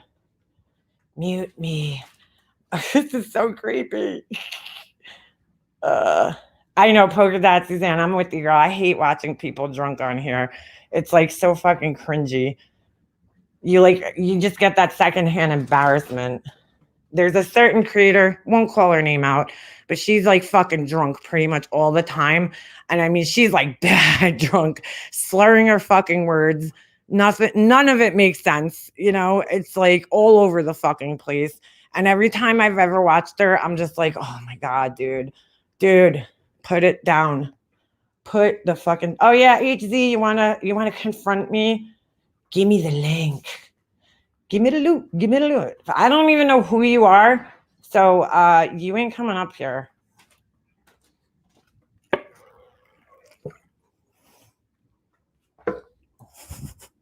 This person's pathetic. Why do you still have the docs channel of MGL up? Because she hasn't struck it. So why do I have to end it, Alexandra? I'm not ending it. I'm not ending my life because these idiots are in here. His side tooth sheep. Bah, bah. How much you guys getting paid? No, these are people that are paying $50 a month to fucking defend people. I still can't fucking make sense of that shit. $50 a month to fucking defend an asshole. Sobster's plug nose. Oh my God. I need my nose to be redone. I do have a deviated septum, so. Molly intimidates all of you. Oh, Lord. Who is that picture of? What the fuck is that? I know that's not really her because why would you take, hold on, if you're friends with her, why would you take a picture of her and like what appears to be her grandmother and put that on your fucking page? That's so weird, dude. Is she okay with that? That's fucking weird, bro. Bro? Let's talk about Marissa's Shrek forehead. Ugh. Or how about her fucking 10-foot wide fucking neck? She looks like a goddamn linebacker. Yeah, they aren't rocket scientists. They're like, I'm friends with her. Let me take a picture of her and her fucking grandmother who has nothing to do with YouTube and put it on an account. Oh my God. Thank you, Ems. Yeah, she made me. You're right. It wasn't me. It was her. Totally. You're right. You got it. Yeah, get rid of that person if you have a wrench because I'm not comfortable with their fucking grandmother. Once you go for looks, you lose. Really, Dizzy? Well, then I guess I lost. Well, according to you guys, I lost a long time ago. So, these people think that everybody's in a competition. Who's in a competition? I'm not. I'm not trying to win anything right now. So I don't know what the fuck you people keep telling me. I lost at this and I lost at that because I'm not in the competition. Where's my fucking deodorant though? That's what I want to know. Feeling a little sweaty. Dave, I don't know if that's her grandmother. I'm assuming it's her grandmother. It looks like a grandmother, so could be an aunt or something else. I have no idea, but I'm not comfortable, regardless, having an account in here that has a picture of somebody's fucking relative that has nothing to do with this. Boy, you people really need to get a fucking life, though. Thank you for the view. All those trolls, thank you for the view. Stealing from a stripper. Her friends are all early birds. Is this like the Carla crew? Is this Carla and crew coming in here to troll for her? Because I know the rest of her friends aren't, they're up all night, so they're not going to be awake this early. Carla must have just ended her live. Was she live? Oh my God. You're a bad mother. Hope your kids get taken away. Jaden, I only have one kid, so I mean, if you want to count my dog as a kid, but that's kind of fucking weird. I'm a bad mother. My son's at fucking camp right now. How am I being a bad mother? Yeah, it sounds like the kind of trolling that fucking Carla and crew do. You hate watching junks, but you praise Oh, these people can't even type, dude. It's so bad. I would love having someone text me orders all hours of nights to do my work, dirty work, weak ass. But you praise a junkie? Who's a junkie? Oh, good Lord. That can't be anybody from Laura's chat, right? Let me just remind you that the same people that are coming from Laura's chat, talking shit about me and standing up for this asshole are the same people that hated her just a few months ago. I just want to Jerry Rush, 90% of my videos were about her. Really, dude? We already did this on my channel, but we could do it again. Okay? Let's do it. Let's take a look on my channel. 90% of my videos were about her. We're going to go all the way back to the beginning of my channel. Okay? We're going to look at how many videos I have on my channel in total. And then we're going to do a percentage, okay, of how many videos that are on my channel are about her. Because I think there's only 2. One of them isn't even really about her because I was clowning her ass. But yeah, 90% of my videos. But let's just look. And then we'll go on her channel and we'll see how many times I'm up on her channel. Because she has, I think, about 6 or 7 videos with me in the title right now, and I have 2. So I don't know who you think is the obsessed one. I would have to say it's her. I would have to say it's her. These people are the worst fucking trolls ever. Get your facts straight before you try to troll me. It's a beautiful morning. All right, let's take a look at my channel. And we're going to go all the way back to the beginning of my channel, which started, I think, in 2014. Something like that. Hold on. Sort by date added oldest, right? This is how far back I have to go to even find videos. Do you see her anywhere? Nope. Nope. So I didn't even know her up until, hold on, probably, yeah, no, didn't know her yet. Still hadn't made a video. Oh, look, there's one. There's one. There's one video. That's only one. How is that 90%? Okay. There's the other one right there. And there. She struck my channel. So it wasn't really about her. This is her calling me, and this is how she tried to get my information from a copyright strike, okay? Now, let's go on. No other videos about her, right? This whole fucking time. I showed Laura's live. That's Laura's video, so it's not about her. All the way past here, no videos. No videos.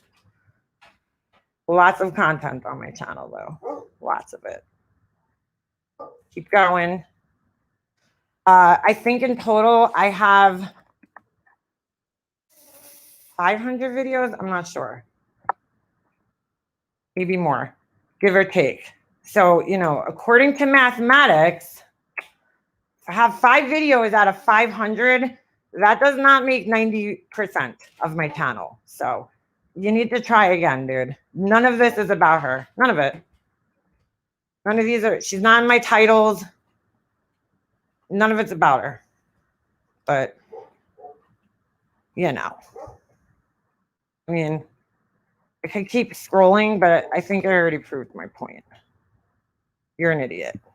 But have a nice day. 5 channel. 5, not even about her, about what she did to me. About her. It's not like I'm doing documentaries on the woman.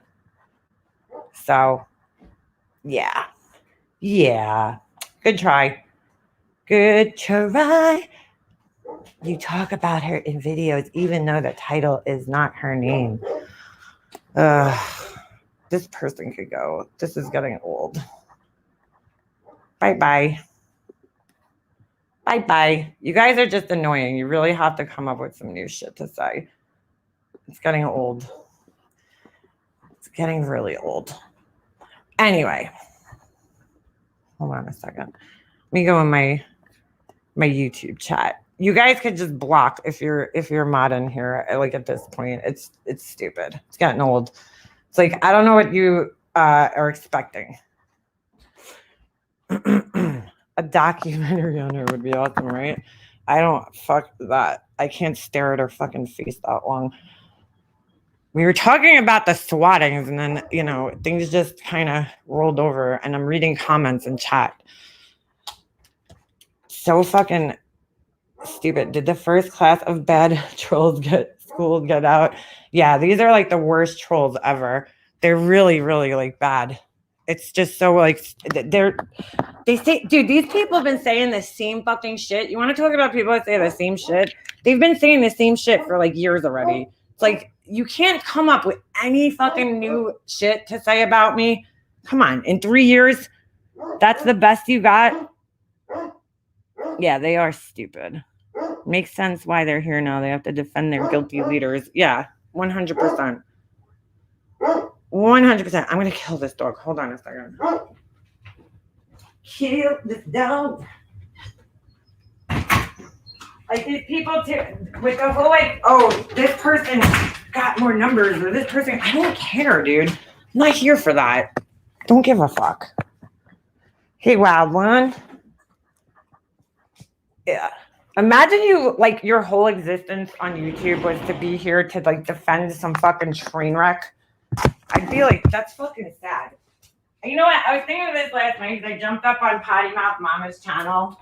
And I didn't get to stay up there too long. Hold on a second. Let me just give my dog water. But I was like, damn, I love that, like, I could just go up on other people's panels and shit, like not worry about what, this one or that one thinks. Because for a while, like all those people, they pigeonholed themselves to like one creator. You know what I'm saying? All the people that follow Laura or her, they could only fucking follow them. And it's like, you just like pigeonhole yourself into this little corner of YouTube. And I like that I'm able to go into different chats, talk to different people. Because like there was always other people that I liked, like Smokey P. I always thought was funny and, shit. And like, I was like, you can't talk to these people because then people are going to get upset. And it's like, that's so fucking stupid, man. We're grown ass adults who should be able to go and do whatever the fuck we want to do on here. Tampon gate. Ugh. What was that? I don't know if I remember that. But I like that I could go up and talk to Potty Mouth and Sally Spencer and jump up on Alicia's paddle, jump up on Andy's, panels, and like that's so much more enjoyable. That makes YouTube so much more enjoyable to me to be able to talk to all different people rather than just being stuck in one chat. Because I felt like that when I was friends with Laura and I was friends with Tiffany, I felt like I couldn't go anywhere because one of them was going to get upset. So it's nice to be able to just go and do whatever the fuck you want to do and not have to worry about, upsetting everybody. I remember I was like jumping up on FOD's panels and, having fun, just laughing. And that's what YouTube should be about. You should be able to go wherever the fuck you want. You shouldn't have to worry about having, somebody getting mad at you because they're warring with people. Because in reality, I don't really fight with that many people. I don't have issues with that many people on here. So, which is also why it makes it so fucking obvious who's trolling me.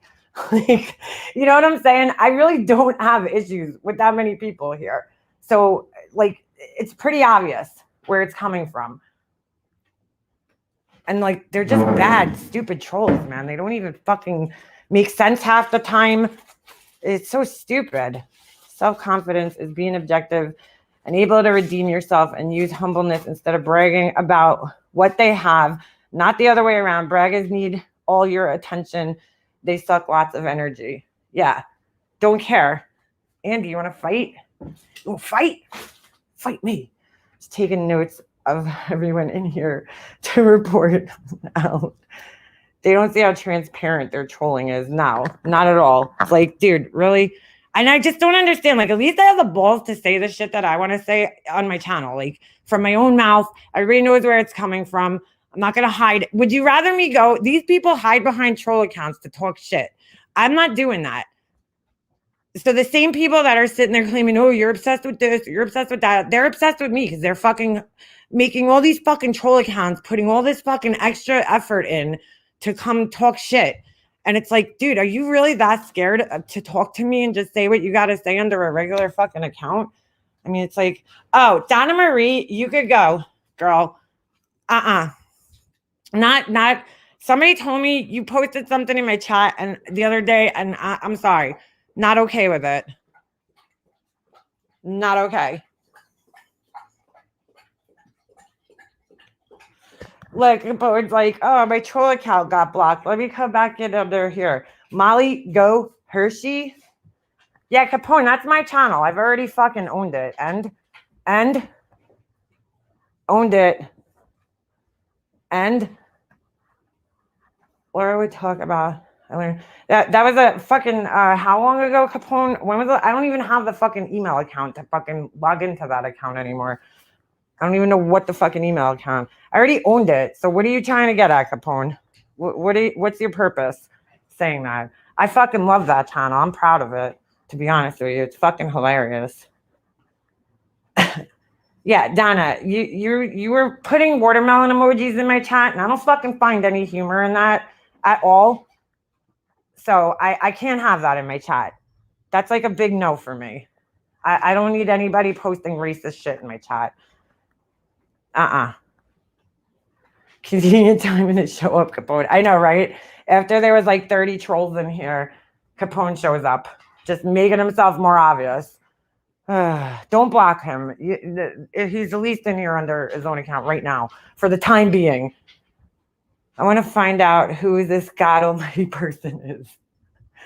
I think I know who it is. You should be able to go to other chats. You should be able to go to other chats.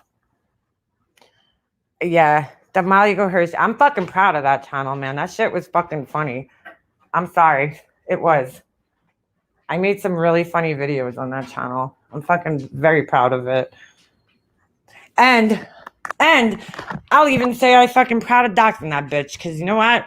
She fucking hurt so many people here and doxed so many people's personal information and has no fucking respect for anybody's privacy. Anybody's. So, you know what? She fucking deserved it. And I'm the only one that had the balls to fucking do it. Back to her.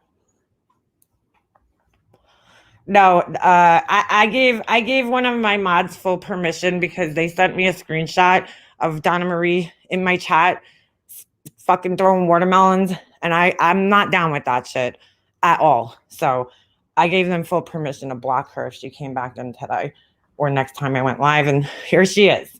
So you can't. I don't fucking stand for that shit. I didn't even see it, but. You know, thank you to the mod who brought it to my attention, because no, we're not going to fucking play games like that in my chat. No, sorry. It's fucking immature and stupid. Because like in this community, we all know what that is in reference to. We all know what that's in reference to. And especially her, because she's, you know, all about that shit. So she's a racist and sent John watermelons too. That's what I'm saying, Alicia. So the fuck out of my chat with the racist bullshit. I'm not for that. I slept on the couch for a whole week with him because he was getting up to rush outside. I finally saw, who's that, the dog or your husband? I don't know what you're talking about. Why would your husband go outside? She said she's BSJ's sister. Yeah. No, I'm not having that shit in my chat. You're not going to fucking come in here and do that. Stupid. How ignorant can you be in the year 2021? Seriously. I mean, it doesn't get more ignorant than that. Yeah, Whack-A-Mole was off the charts for a hot minute. You know, it's a once you like block, now these people have to go through all that trouble of making the fucking account again. Like, imagine having that amount of energy. Yeah, it is disgusting for your skating coach. That's why I can't even be okay with it. Hey, he blocked me. He's scared of me. Who is that? Like, that shit was not funny when it happened, and it's still not funny. And the fact that you're still doing it is disgusting. Just no. Not having that. Oh, the dog. Oh, good. He turned a corner. Well, that's good. That's good news. Hold on a second. I'm just looking at my phone to make sure my...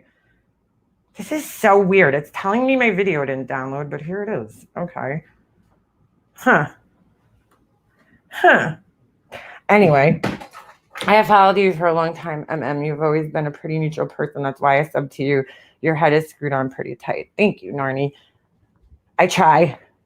Go make your husband breakfast and sit the fuck down. What was she even saying in here? We all remember her doing that to John. Yes, we do. And I don't fucking go for that shit, you know? And I normally let people in the chats that are like, you know, as long as they're not being totally hateful, I'll let you in. But that shit, like that's on another level of hate to me. Like, that's not cool. There's something wrong with you if you think that that's okay. Really. Go read your David Duke book, Donna, and run along.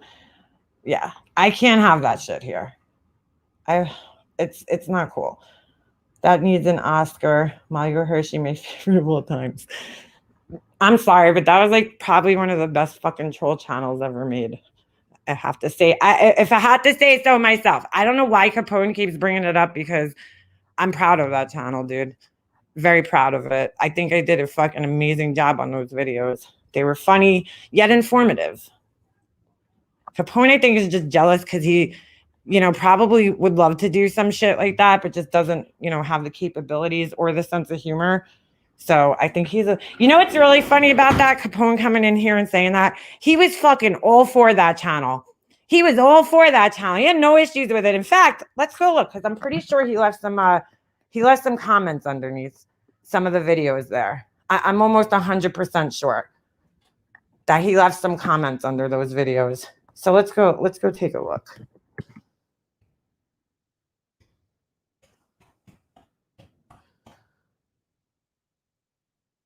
He was all for it. All for it. See, Capone, I mean, calling that out, you don't understand what I'm trying to say. These trolls that come in here are not funny. I made a troll channel that was fucking funny and entertaining. These people, not so much. They're just hateful, miserable fucking whiners that come in here. But I'm pretty sure he had a comment left under almost every single video on this channel. So, because he did not like her. Unless he got blocked, I won't be able to see him now. But once a doxer, always a doxer. Yeah, I'm referring to you, Molly Go Hershey.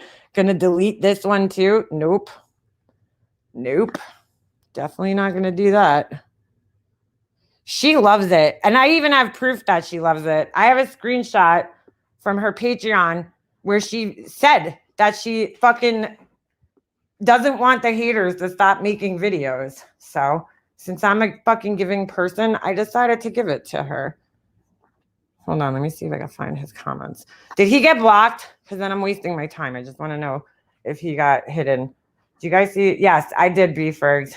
It was very interesting. Yeah, he's probably deleting them right now. But I do remember him commenting on these. Hold on a second.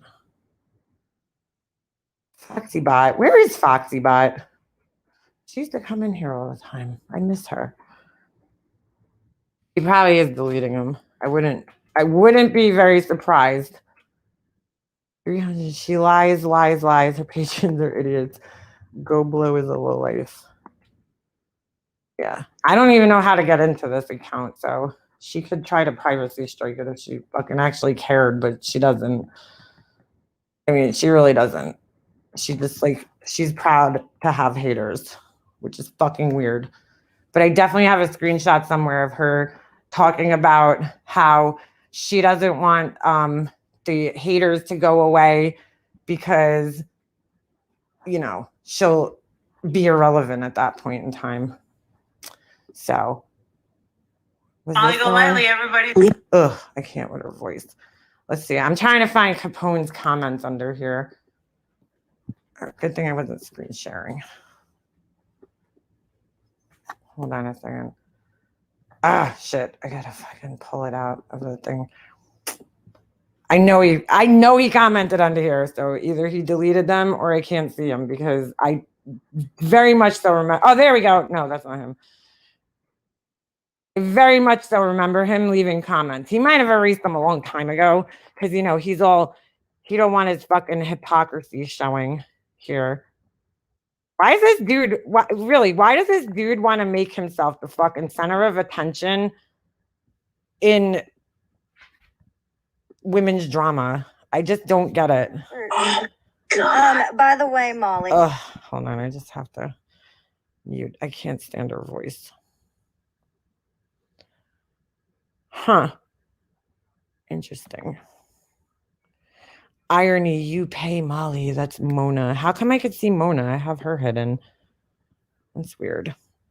He probably deleted them a long time ago. Now he's got to pretend he likes her because Laura likes her. Imagine fucking being that hard up and desperate for somebody to like you and to be somebody's friend that you have to sit there and pretend you like somebody that you don't like just to fucking go along and be accepted. That's pretty sad. All he's doing is showing that he still watches you all the time. Right. So then he can't sit here and call us stalkers or whatever obsessed because he's doing the same fucking thing.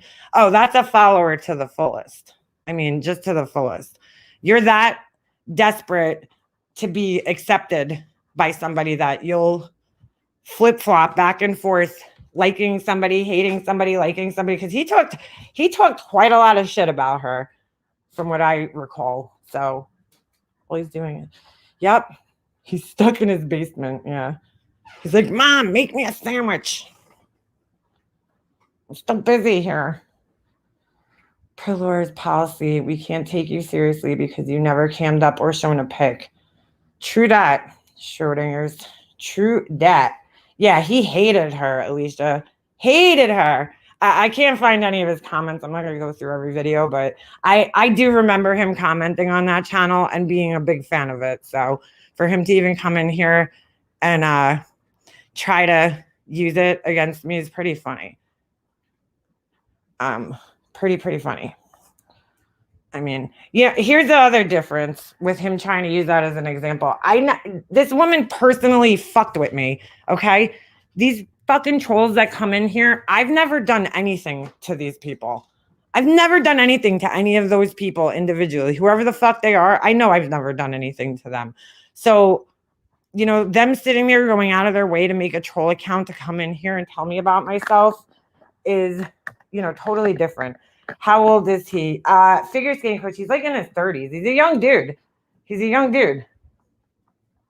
He should be out, you know, doing something with his life. I don't know. But just like the other day, he comes in here right in the middle of the day and tells me to get a job. Like, dude, what the fuck are you doing? Like, that's almost as stupid as Laura telling people to get jobs. Ms. Norma, check your email. Okay, hold on. I'm just putting deodorant on. Family deodorant. I have like 10 deodorants and I can't find any of them. I don't know what the hell happened. I don't know if I left them in like hotels somewhere. All right. Oh, email. I'm going on my freaking YouTube channel. Give me a second, Ms. Nomer. I cannot believe how hot it is today. Oh, how pretty. Wow. Those are beautiful. Oh, are those yours, Ms. Nomer? Wow, those are so pretty. Are those lotus flowers? I've been trying to grow those for years, but I just can't seem to grow them. Here, hold on. I'll share with you guys. I don't want to dox you though. Blow this up so that I have one outside right now. I have a water lily. Quite a few of them, actually. He needs a life outside of YouTube. He's in every chat.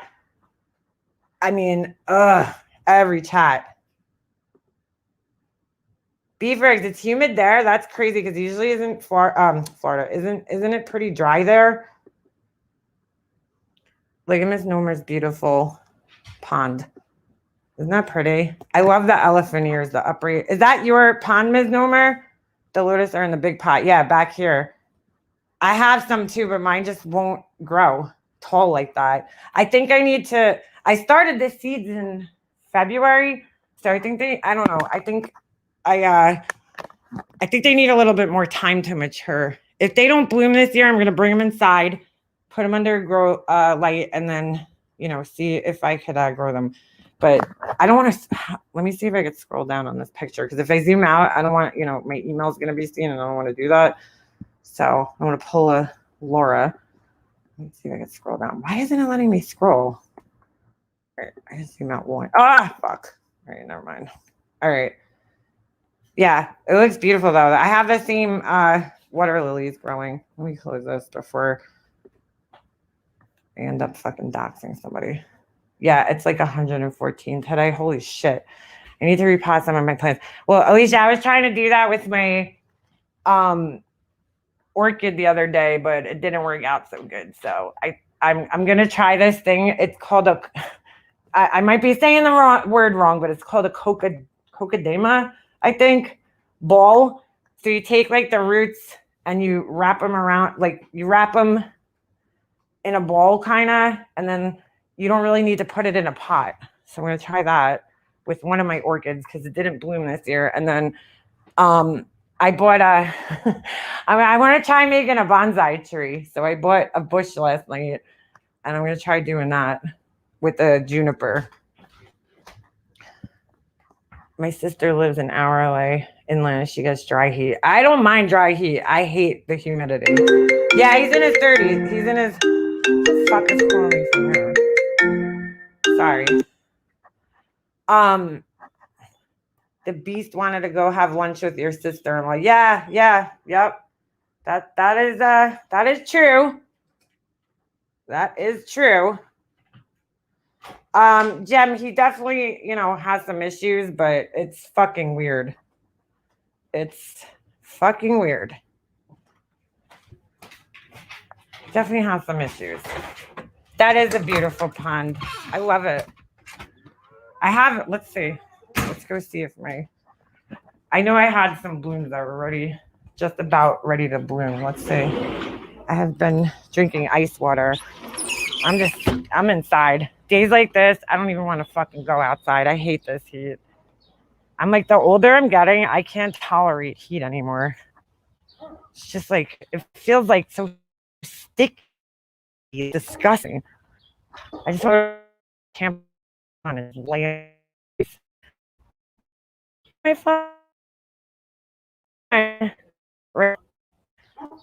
Fishing are hungry. Oh, you can't see my. Let me go back to my house. Whew, it is humid, steamy. Yeah, today is definitely a day for shorts. Some shorts on. I don't really like wearing shorts. Steph was talking, we were talking about this the other night on Alicia's panel. Like, it gets harder to dress once you get older. Like, you don't know what to wear anymore. And I feel like I've always felt like I looked weird in shorts. I don't know why. I just always did not like the way my body looked in shorts. I'm not a big fan of them, but on a day like today, you just have no choice but to put shorts on. It is fucking hot. Hot and so hot in here. Hot in here. I have golf at 5. Me and my husband are sponsoring a golf hole. They're having a golf tournament for my son's hockey team. And we're not going because neither one of us play golf. You wear sundresses. What happened to Alicia's Discord? I don't know. What happened? Polka dot. You love short shorts. I mean, I don't mind wearing shorts, but you know what never looked good on me for some reason? Denim shorts. I have a couple of pairs, but like the short ones never looked good on me. They never looked right on me. I don't know. I'm like so picky when it comes to shorts. Like they have to have a certain shape. I don't know. I'm like, I just hate shorts. I hate wearing shorts. I need to go shopping for new tennis, new shoes, sneakers. Oh, you need better shoe support. Mercedes girl, check out Skechers, man. They have some really good, comfortable sneakers. If that's what you're looking for, you know, comfort wise, I would definitely suggest Skechers. They have like the most comfortable sneakers. I wear shorts in 57. Oh, thank you, Frenchie. I like them. I mean, I wear them, but I just like, I don't know. I don't like the way I just hate summer clothes, I think, altogether. I like the whole fucking, it's just so annoying. All my friends golf, my husband and son too. I go, but I'm the worst one. Her Discord is all fine. I see it. My Discord is still up. All members have to verify their identity. How do you do that? I like your Discord when I come in there. I'm so shitty. I'm not sure if it's this weekend or next weekend. I'm not sure. All I know is we're sponsoring a whole. I was like, well, could somebody take a picture? They're gonna put a little sign with our names on it. Could somebody take a picture of it for us?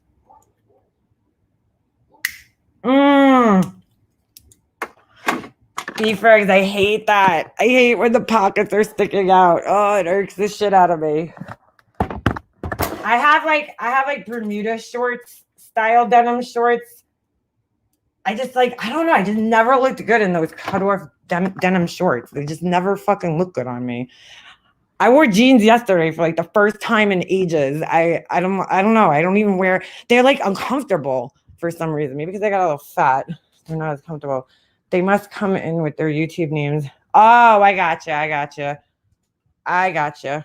I'm cutting out.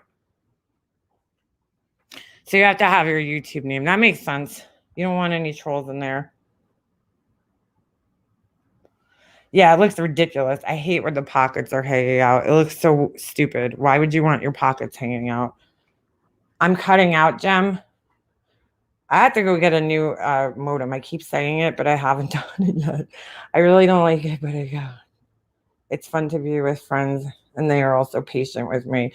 Figure skating coach, we don't even have golf clubs, so that's like the first problem. And the second one's like, I don't even fucking know the first thing about golf. I don't know how the hell you play. I don't get it. Like, so I don't think we would be able to go. My husband doesn't play either. Close before I close a file? What? Dude, does anybody else get this? Like these constant fucking calls about what do you call it? A warranty on your car. Like I'm getting calls about cars I don't even fucking own anymore. God, it's annoying.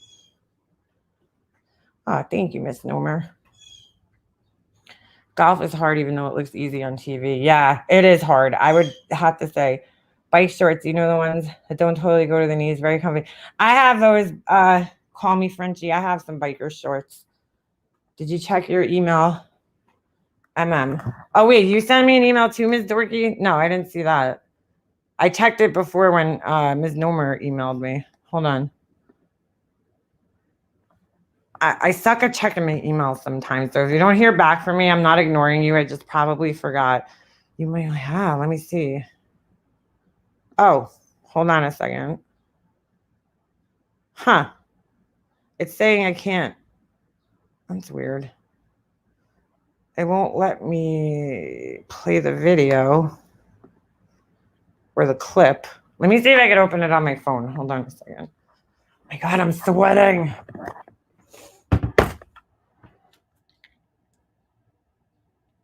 Hold on.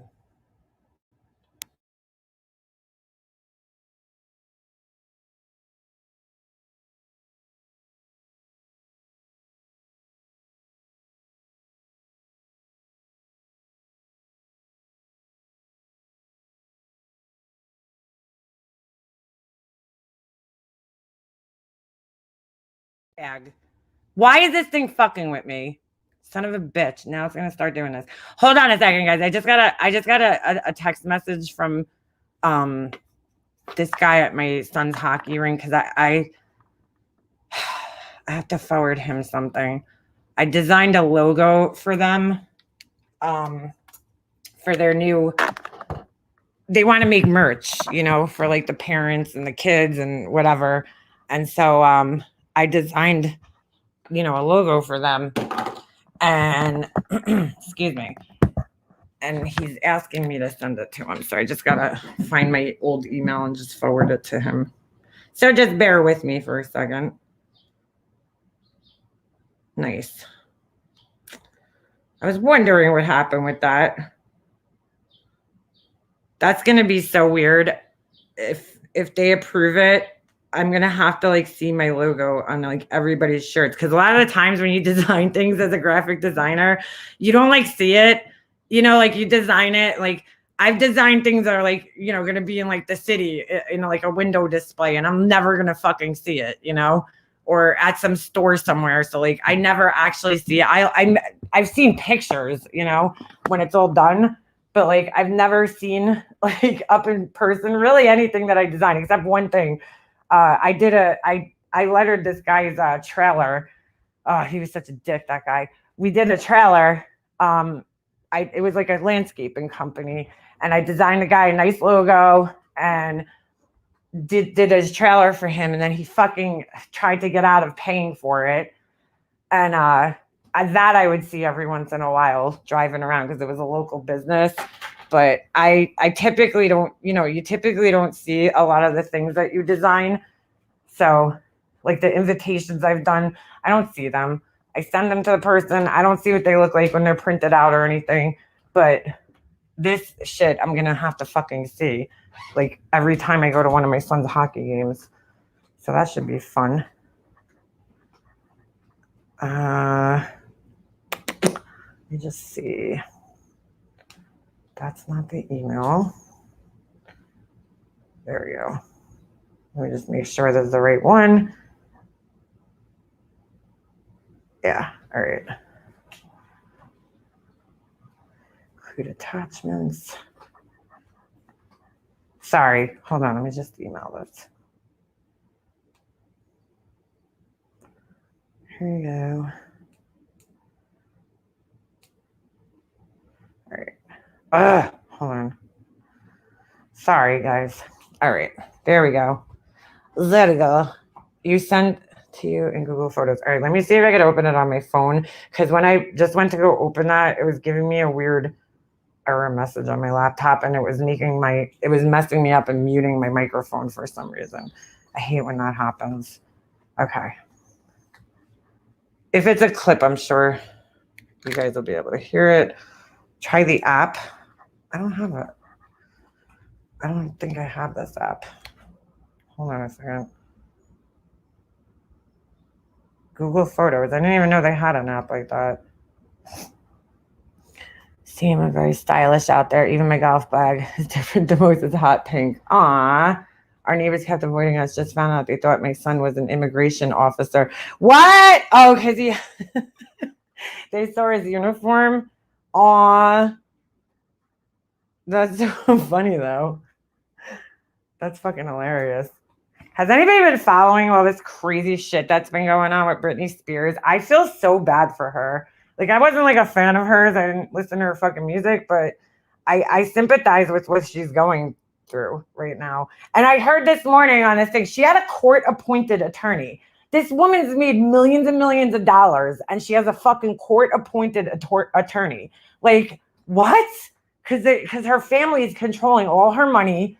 I mean, they're even controlling her to the point where she has a fucking IUD in that she can't even get taken out to try to have a baby with her fucking boyfriend. I mean, I know she lost her mind and shit years ago, but like this poor girl, I mean, it's been 13 years she's been under this conservatorship, and it's just insanity to me. Insanity. Feel so bad for her, honestly. I listened to her whole, you know, testimony that she did. And it's just like, holy shit, what this poor girl's gone through is just so sad. So fucking sad. Hold on, Ms. Dorky. I'm just waiting for it to pull up on my phone. What is it? Oh, wow. It'll keep my... Oh, no. I don't want to go through all this. Okay. You said... All right. Oh, well, I guess it's going to back up my pictures, but... All right, let me try again now. Opening this. Sorry.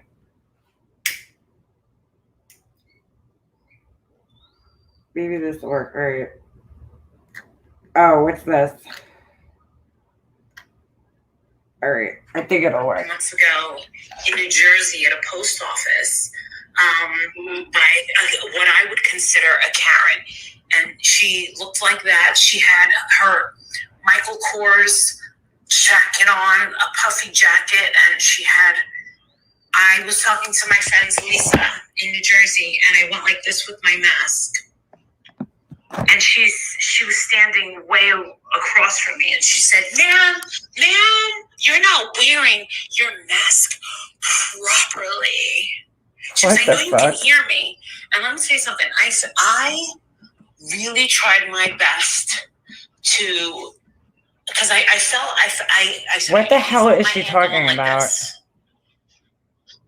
And I was like, okay, this one is This is about a Karen. Why? Who the fuck is she even talking about? For it. So then this lady goes, the lady didn't see where she was standing that worked at the post office. I guess a mask. Ma'am, next is talking to me. And when I went towards the other woman, the Karen in the Michael Kors. Why does it matter if she has Michael Kors? Me, I was before you and stand 6 feet away from me. And I'm thinking to myself, all right, what's the big deal? Does this girl have any idea who she is talking to? I will pound her mollywop style. Mollywop. Like no tomorrow. Looking at her. And she's like, yeah. Yeah, come mollywop me. I want to see what the fuck happens to you. She's talking about beating. So she's going to beat. Wow, that's normal, rational thinking. She's going to beat a woman up who asked her to fucking put her mask on properly. Wow. During COVID. That's rational. Oh my God, dude. Oh my God. She's gonna mollywop. No, you didn't just say that. That's the dumbest thing I think I've ever heard in my life. What does she have against Michael Kors? Like, seriously. Why is this woman always hating on Michael Kors? I have 3 Michael Kors bags and I like them. I don't have like the logo bags because I don't care for any logo bags, but I have 3 bags, Michael Kors bags, and I like them. I have a little silver one. I have this little one right that has like chain handles that I like. I buy what I like. I don't care what brand it is. If I like something and I see it in the store, I get it. If it's a cute pocketbook that I like, I get it. I'm not buying things, based on like the designer because that's stupid. Because just because the things are designer, that doesn't mean that they're fucking nice all the time. Sometimes you go in the store and some of the designer shit is fucking hideous. So, yeah, a Karen that judges others on the brands they wear. Who the fuck cares? Michael Kors is cheap in her eyes. Well, not everybody could afford. She's talking about Karens while judging somebody based on their pocketbook. I mean, it doesn't get more fucking Karen than that. Oh my God. I mean, seriously, come on. I don't care if she thinks it's cheap. You're a fucking idiot for spending $2,000 on a fucking bag. I mean, I don't have it like that. And even if I did, I don't know if I'd spend that much money. No offense to anybody that does. I just don't have that kind of money. And like, I just can't justify spending that when I have a young kid who's in camp. Because I feel so guilty carrying around a $2,000 bag, thinking like, oh my God, this could have paid for my son's camp, or this could have, I feel guilty buying myself anything expensive. So I don't know. Like, that's just the type of person I am. Plus, I'd probably fucking ruin that shit. Why do you feel attacked, Hummingbird? What's the matter? I'm not saying it's stupid. I'm just saying, like, you know, I don't have the type of money. I think it's stupid to do when you don't have money to do that. If she does, that's great, you know, but not everybody has that type of money to spend $2,000. Like, I'm not in that fucking tax bracket. So for me to spend that much money, B-Frags, I know you love your Louis. I'm not judging you. I mean, don't get me wrong. I would love to have a fucking Louis Vuitton bag, but I just can't justify spending that much money on a bag. I just can't. I'd rather have jewelry. See, I'm different. If my husband's gonna spend $2,000 on me, I want it to have diamonds. You know what I'm saying? Not a bag. I don't know. But like, everybody has their thing, and that's just not my thing. But I'm not gonna judge people if they have a fucking Michael Kors bag. That's so stupid. Looking around at my feet while I was playing. I didn't mean you're stupid. I'm saying for me, it would be stupid to carry a $2,000 purse right now. I don't have that type of money. But then again, I mean, like my husband, if he buys me like anniversary gifts, I'm not going to ask him to get me a fucking $2,000 bag. First of all, I ruin everything. I am like so rough on things. Bags especially, forget it. And then I'd be paranoid all the time, worrying that I'm going to fucking ruin the bag. And I'd probably end up not carrying it. And it would probably just sit in my closet all the time because I'd be like, I'm not taking this fucking thing out. It's expensive. But like, who cares? Right, B-Frags. But B-Frags, you had the money to do it. Like, you know what I'm saying? I don't have that kind of money. And like, to judge people just because they can't afford that shit, it's fucked up. It's fucking wrong. That is actually one of the reasons. That was one of the first fucking reasons I didn't like that bitch. Because I'm like, you know, I'll never forget. There was this account. I wonder where she is. I haven't seen her in a long time. Do you guys remember Gloria D? Gloria, her name was. Sweet older woman. Who, you know, many times had made like comments that she didn't have money, you know, like that she was struggling financially. And I'll never forget, she was in her closet one time and she was like showing off her handbags. It was like 3 years ago. And she's like, you know, oh, this is this much money and this is this much money. And Gloria D makes a comment like, wow, she's like, you know, I only have $5 to my name right now. And she's like, oh, Gloria, anyway, you want to go see my closet? Like, totally no empathy for the woman. It was like so sad. I felt so bad. I was like, that was so rude, that what she just did. Like, you know what I'm saying? Like, that should have humbled you right there, but it didn't. Whatever comments she made, like, that should have fucking humbled your ass. Like, I just don't like people that judge other people based on what they can fucking afford and can't afford. But I will judge fucking Laura's 20-year-old Coach bag because that shit's dirty and needs to go. That bag I'll judge. Oh, shit. I have Coach bags, but I don't carry them anymore. I just can't get rid of them. But, like, I mean, does it really matter at the end of the day? You know, doesn't matter what type of bag you fucking carry or what type of sunglasses you have on, or, you know what I'm saying? None of that shit matters in life. None of that shit matters. At the end of the day, we're all the same, you know? It's like so sad to me. But, you know, she's going to beat this woman down. Why? So stupid. She's used to looking down on others and giving a fake off. Especially, that's why I don't buy her story that she's like fucking tries to make herself sound humble, that she came from like nothing. Because if you came from nothing and then you don't look down on people. You know what I'm saying? You appreciate everything that you have. You never would look down on somebody for not having. And she always does. And it's fucking disgusting. And that was actually what I never fucking what I didn't like about her from the get-go. My Lulu collection is probably worse than her bag obsession. I'm like, so like, I carry the same pocketbook for like months at a time. I'm so boring when it comes to bags. I'm just not a bag person. If I were to get a bag though, I want the Chanel, the quilted one. That would be the one I would want over Louis Vuitton. Although I would like a Louis Vuitton because the initials. I have a little coin purse, Louis Vuitton coin purse. I will never do that, and speaks volumes. Like Hummingbird, I wouldn't even know that you had designer bags because you're not going around bragging about them. You know what I'm saying? And neither is B-Fergs. You're not in chats fucking bragging about them. If you want, there's this girl that I follow that she started her channel based on showing designer bags and telling people how to collect them and shit. And don't get me wrong, I'll fucking go on the real every once in a while and look at the bags, but they're still so expensive, even secondhand.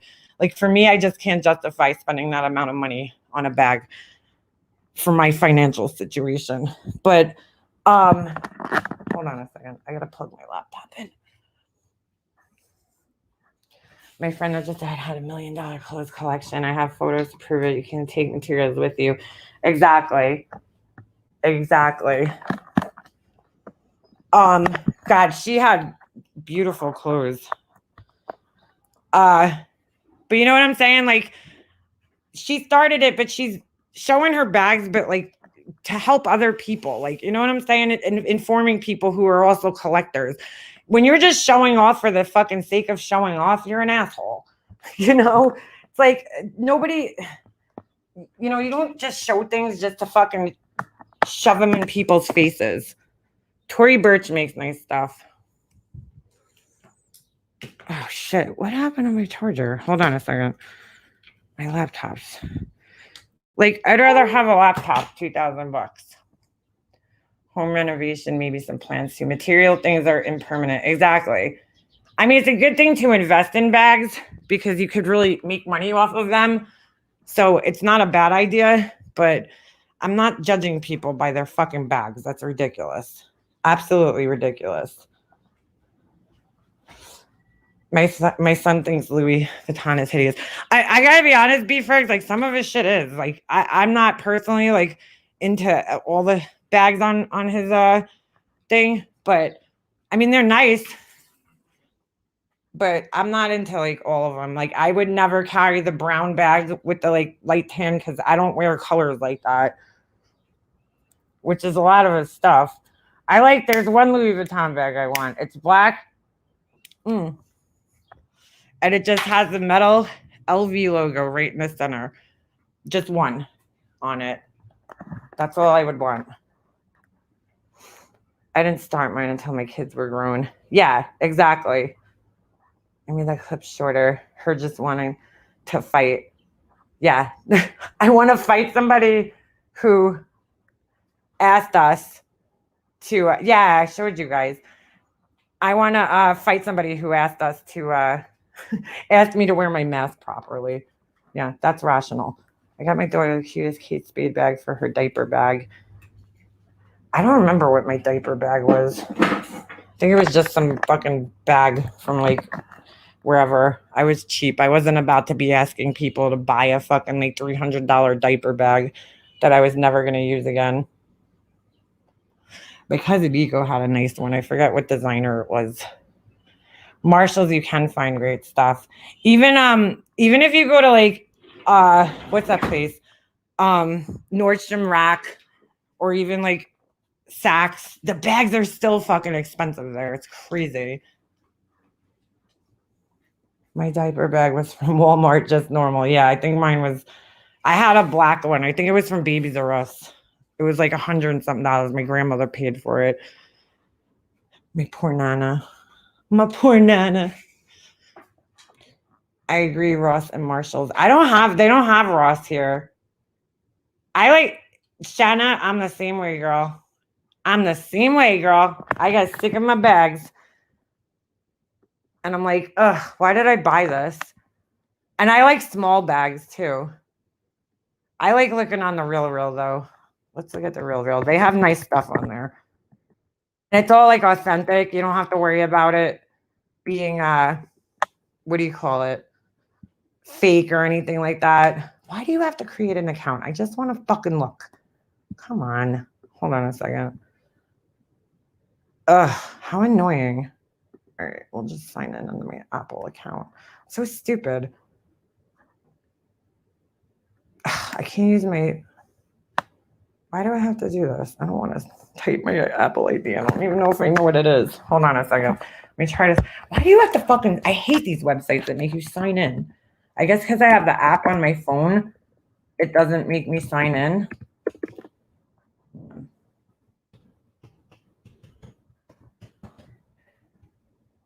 Screen sharing, hopefully. Oh my God, dude. Why would it make me do this? Hold on, I just gotta sign in first. My phone. All right. Oops, I spelled that wrong. I just want to use my fingerprint. Why isn't it letting me? Oh, because I'm not in Safari. That's why. Dude, when is StreamYard's gonna start supporting Safari on Mac? It's so stupid. You could do it on the phone, but you can't use Safari on a Mac on the computer. It's the dumbest thing I've ever heard in my life. Ugh, what the fuck? Hold on, I'm typing my password. I don't even know if this is right, but let's see. Receive, sure. Allow, sure. Oh my God. Hold on. This is such a pain in the balls. I didn't get the thing. Two-factor authentication.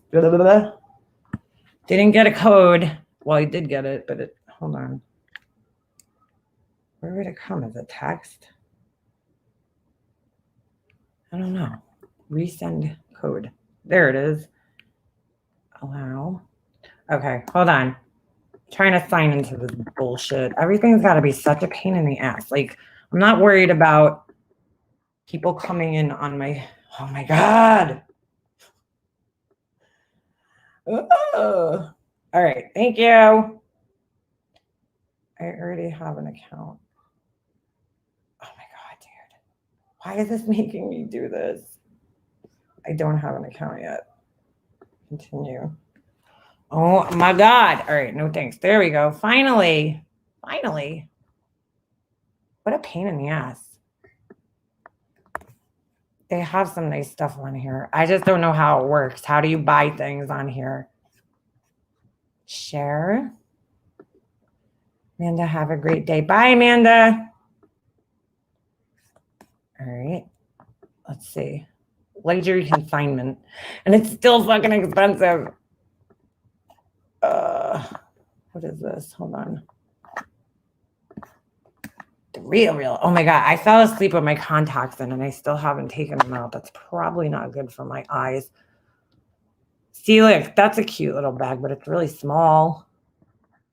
Hold, please. Don't let these get away. Watch how expensive they are, even on consignment. It's crazy. They have all the different. Oh, well, the Gucci bags aren't that bad. $345, but that's like old. These are back in though. These little satchel bags. Like these are old. You could tell. This one's not as old, which is probably why it's more expensive. Louis Vuittons. $725. Ah! Prada. Prada bags are cheap. Prada was big in like the early 2000s. Remember? Everybody had fucking Prada bags in the early 2000s. Like that little Louis Vuitton bag's cute, but I would never wear it because I don't wear brown. $625. That's not a bad price for that, honestly.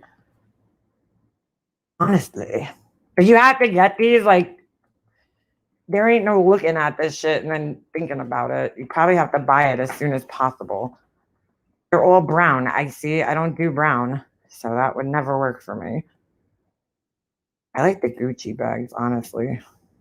This one's cute. Oh, I'm dying. See, like that is too big. I can't. Too big.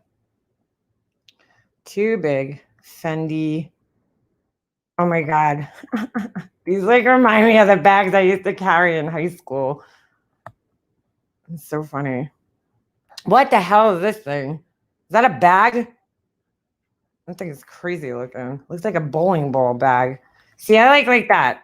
Something like that. That's perfect. But look how expensive it is. For a bag that big, $1,900, almost $2,000. No fucking way.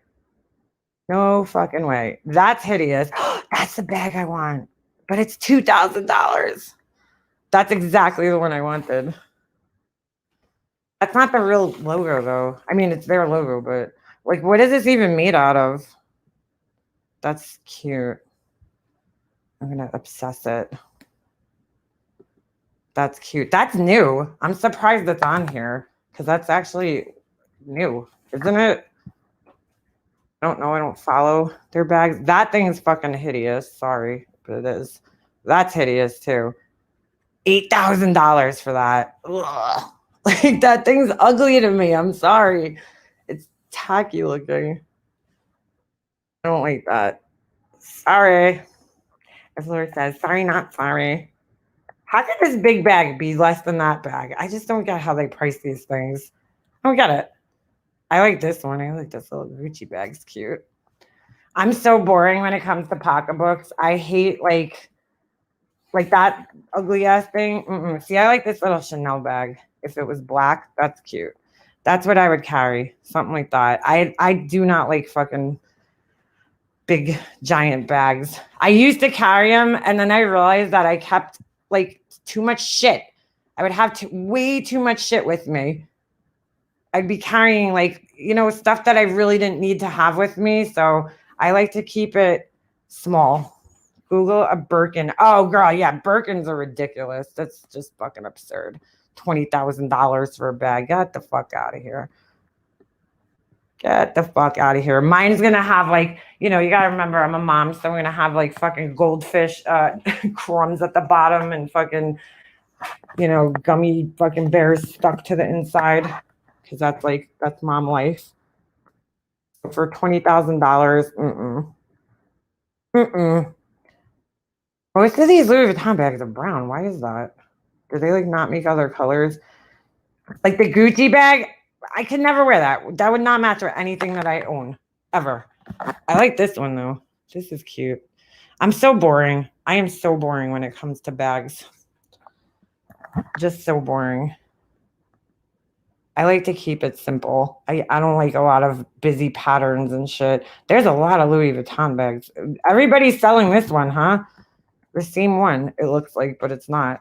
Shit, I was in freaking Macy's looking at the luggage the other day, and I was looking at this DKNY luggage, and it was so fucking expensive. I'm like, God, why is this shit so expensive? It's just because of the name that you're paying for. I like this bag. See, I'm so boring. That's it. That's all they have on here. I'm surprised. The little satchels. Those are cute. Those are cute. Oh my God. This bag's like the fucking Paris Hilton circa 2002 special. The fucking Louis Vuitton, the rainbow bag. I remember that.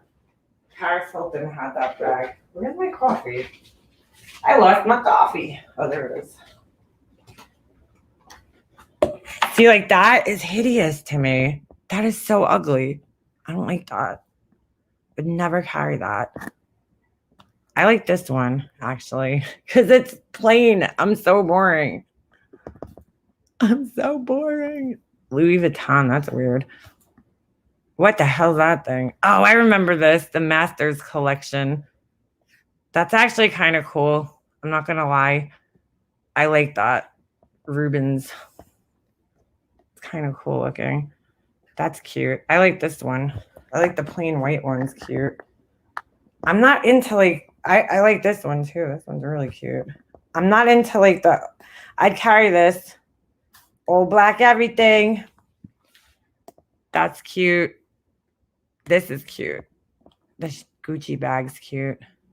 This just reminds me of the bags I used to carry in like I have a Coach bag that's almost identical to that from back in the day, and they're coming back in style. The little satchel bags, whatever. Ooh, I like this flower one. That one's pretty. This is cute. I like this Gucci bag. Gucci. I don't know. The Prada bags look fake to me. All the Prada bags, maybe because like when I used to go like back in the early 2000s, when you went to the city, you would come out of the subway and like as soon as you would come on the streets, like in Times Square, everybody was selling fake bags all over the fucking city. I mean, everywhere. And like they had Prada. That was like the top thing at the time. That's what everybody was carrying. And I actually think I had one back in the day. It was cute. I didn't care about the brand on it. I just liked the bag. But they, they crack down on it. So now you have to go into like these like back rooms. It's crazy. They like rent out these little rooms and they'll have all the bags in there, but they'll pull you off the street and you have to go through like a fucking maze to get to this place, but back in the day, they used to openly do it on the street. Some of them still do. They'll put everything on like a tarp. And like if the cops come, they just like wrap it up real quick and they run. But most of the cops turn a blind eye to it. It's like, dude, we got better things to do than worry about counterfeit fucking Prada bags. Like, But I don't know. All the Prada bags just remind me of that time in my like life when those little baby Prada bags were in style. With the little logo. I wonder if I still have mine somewhere. I probably do. I don't throw things away. I like to save things for memories. I'm very sentimental when it comes to looking things. Oh, shit. I bet you it's somewhere in my basement. Anyway, I mean, like, that is fucking hideous to me. What the fuck? Ugh. Well, why? Why are those two hearts there? I like this. I like structured bags that have, I don't know. I just like that's plain, but I like it. I'm all about black bags. That's all I have. I have one silver bag. I don't carry any other color bag. I'm so boring. So boring. I like this little green one. Didn't we already see this one? And I already said I liked it. Like, what is this thing? Like, see, why is it a canvas fucking tote bag for $2,000? No, sorry. Can't justify that. That's fucking ridiculous. Like, if I'm going to spend that much money, I would want it to have, like, a really cool design to it. Prada. That one's cute. And these are, like, all old. This is, like, all old shit. By old, I mean, it could be, like, a year or two old. Look at the little Prada backpack. It just looks like it was made in Chinatown. I don't know. It looks like it reminds me of the Chinatown bags. Hey, listen. If you like something, I say buy it. That one's cute. I like white. White's not like an off-white, but God knows I can't keep off-white clean. That shit would be so dirty if it was me. I like this. I wish it was black. That's cute. Chanel I find to be really expensive. I got a vintage Coach court bag for $10. The leather is like butter. Get out of here. That's crazy. I didn't want to get rid of my Coach bags. Like, I was like, what if they're worth money one day? So I still have all of them. I have like 3 or 4 of them. My aunt gave me one because I babysat and she gave me a Coach bag. And then I think I bought one and then my mom bought me one. So I had a few of them. And they make nice bags, don't get me wrong. But it's like they're not in style now, Nobody's fucking carrying Coach bags, or maybe they are. I don't know. I mean, but they're very nice quality. The freaking leather, like Beeford said, the leather is like butter soft. Like, it is so nice on the Coach bag. I will say that. I'm going to fucking bring my Coach bag back. People are carrying this style of bag again. I watch all these I like this one. This one's really cute. I watch all these style people on here, and they were saying like this style right here, this style of bags, little shoulder bags, they're back in style. People are wearing them again apparently. Which is funny because they have a lot of them like that on here. Ooh, I like this little pink one right there. I'm so boring. I'm so boring. Ugh. See, like that? Nope. Sorry. Especially if you're going to spend that much money. I would like this little thing. That's cute. I like clutch bags. I fucking love clutch bags. I lost one. I had this really cute one and I lost it. I left it. It got stolen at a bar one night with my fucking camera in it. I was so pissed. So pissed. I think my friend stole it, but just saying. I think he was hard up for money. This is cute. Little Louis Vuitton bag with the red. I just don't know, like, if you have a red bag, what the hell do you wear it with? This is cute, even though I wouldn't like it because it's very, when Louis Vuitton started out, there was this thing it showed up in my thing one day, how Louis Vuitton started his company.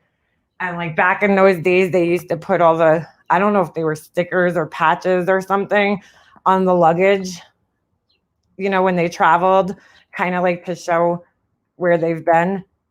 And that's cute. This is fucking hideous. No, thank you. The fucking cherries on it. That's a no for me. Oh man, there it is.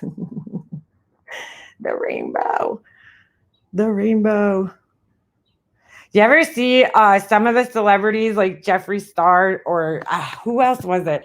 They'll take their Louis Vuitton bags to like an artist, and an artist will paint over them.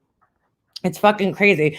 What's really cool, and I would love to get into this, they have people that restore bags, and I watch the videos, and it's so cool how they fucking restore these bags, that they get like damaged, like they repaint them, they fix the leather if there's like rips in them. Like it's pretty interesting to watch how they do it, you know, and they'll make it look perfect. You would never know if there was anything wrong with the bag. That shit's cool. I would be into that. My friend used to repair Louis Vuitton bags and all that kind of shit, because he had a shop where he, what do you call it? Shoot repair place. I mean, there's cute stuff on here. Let's look at some clothes. I'm feeling saucy. Saucy. What time is it? Oh my God, it's already 1:30. Fucking day goes so fast and I get nothing accomplished. I need to go through my clothes. I was thinking of doing like a video of like going through clothes. I don't know. And getting rid of shit. Because God knows I have a lot of fucking clothes. You ever see those people with like the minimalist wardrobes?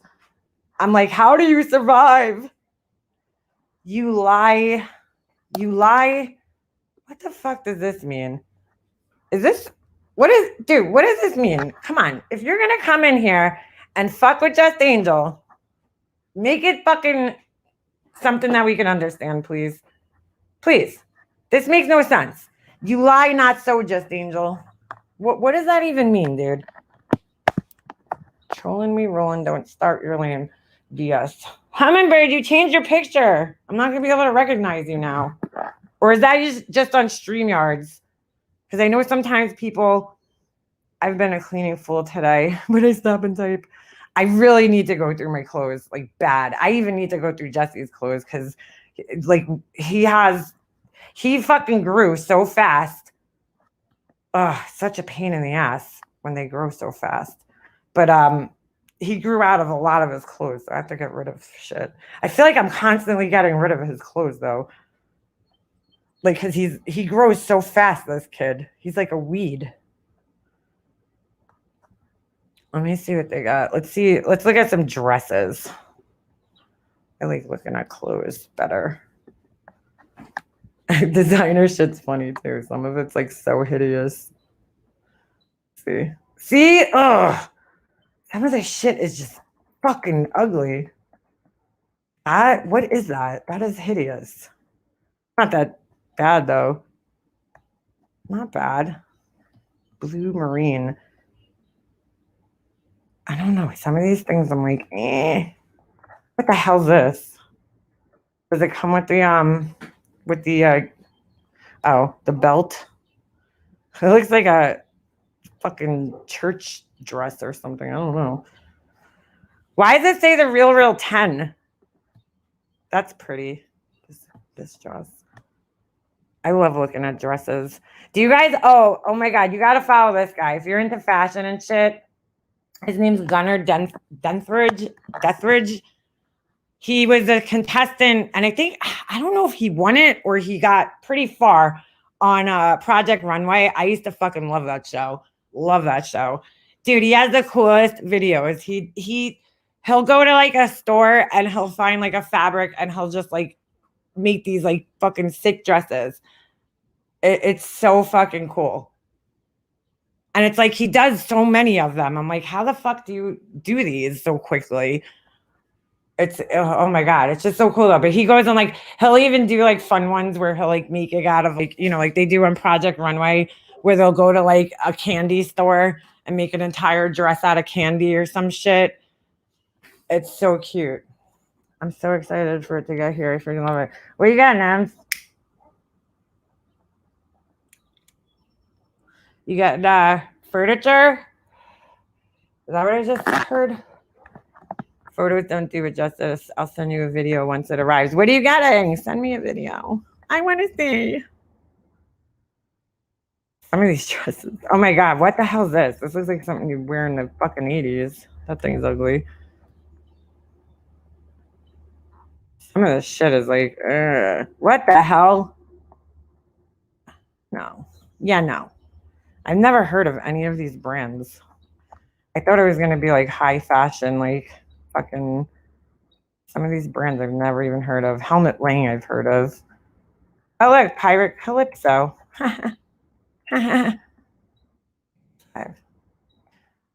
Alice and Olivia I've heard of.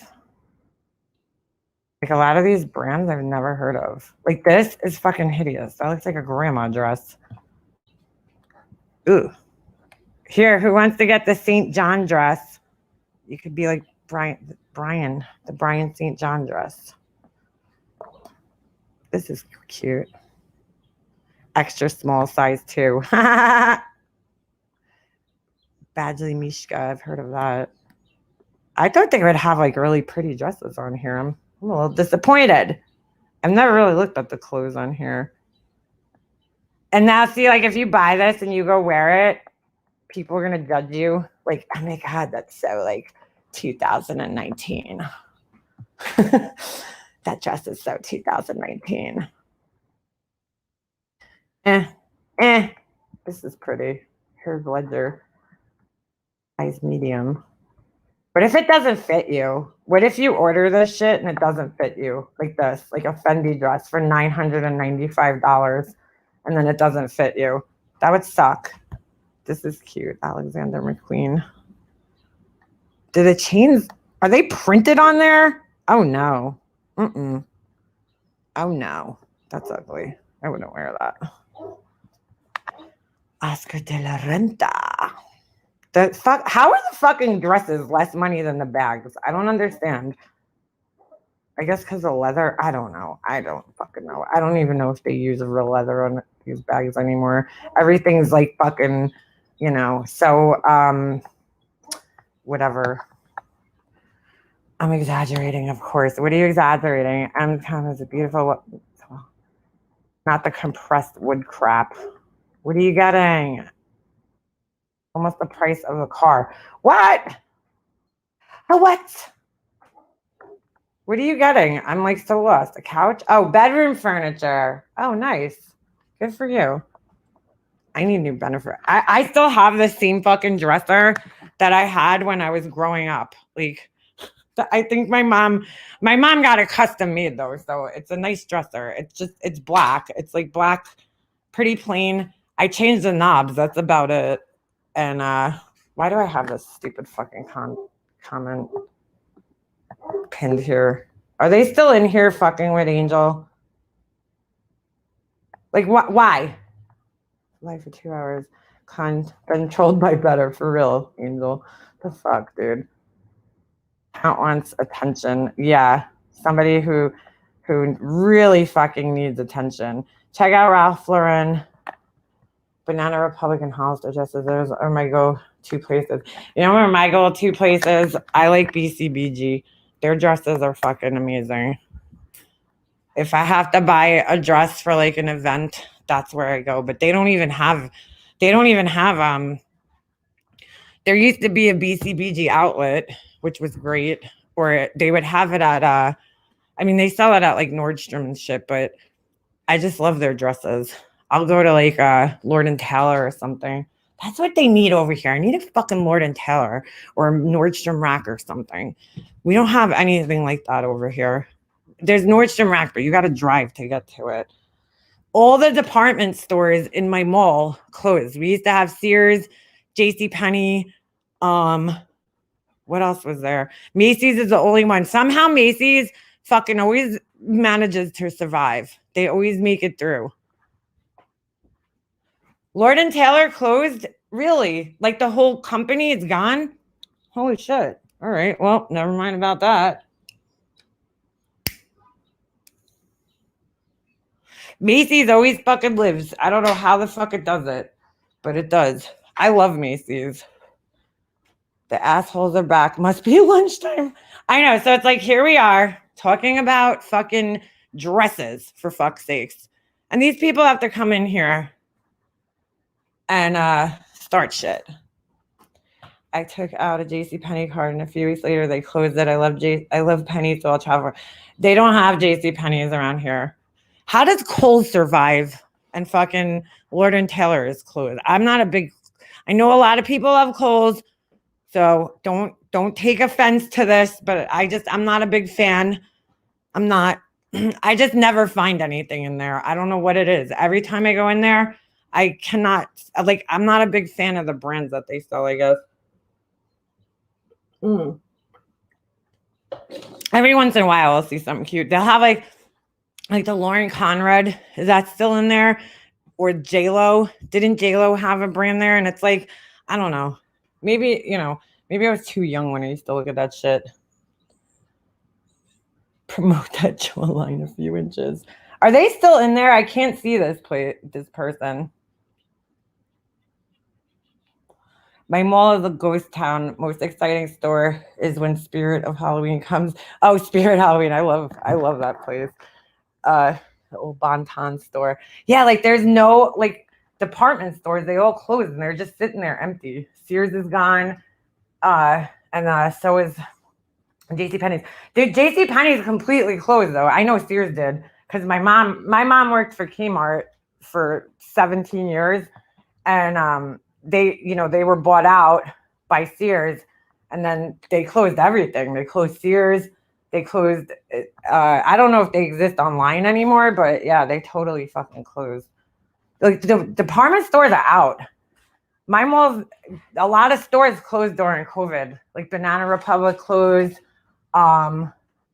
Hollister, all those places closed, and then they're opening up more like. I don't know. They opened up this one place called Ardene. I don't really care for it. I mean, I've only been in there once, but my favorite store better never close. I love the store Dynamite. It's like contemporary clothing, they call it, but everything's plain pretty much in this store. So it's like a plain shirt and, plain pants, like everything's, but like cut modern, I guess you could say.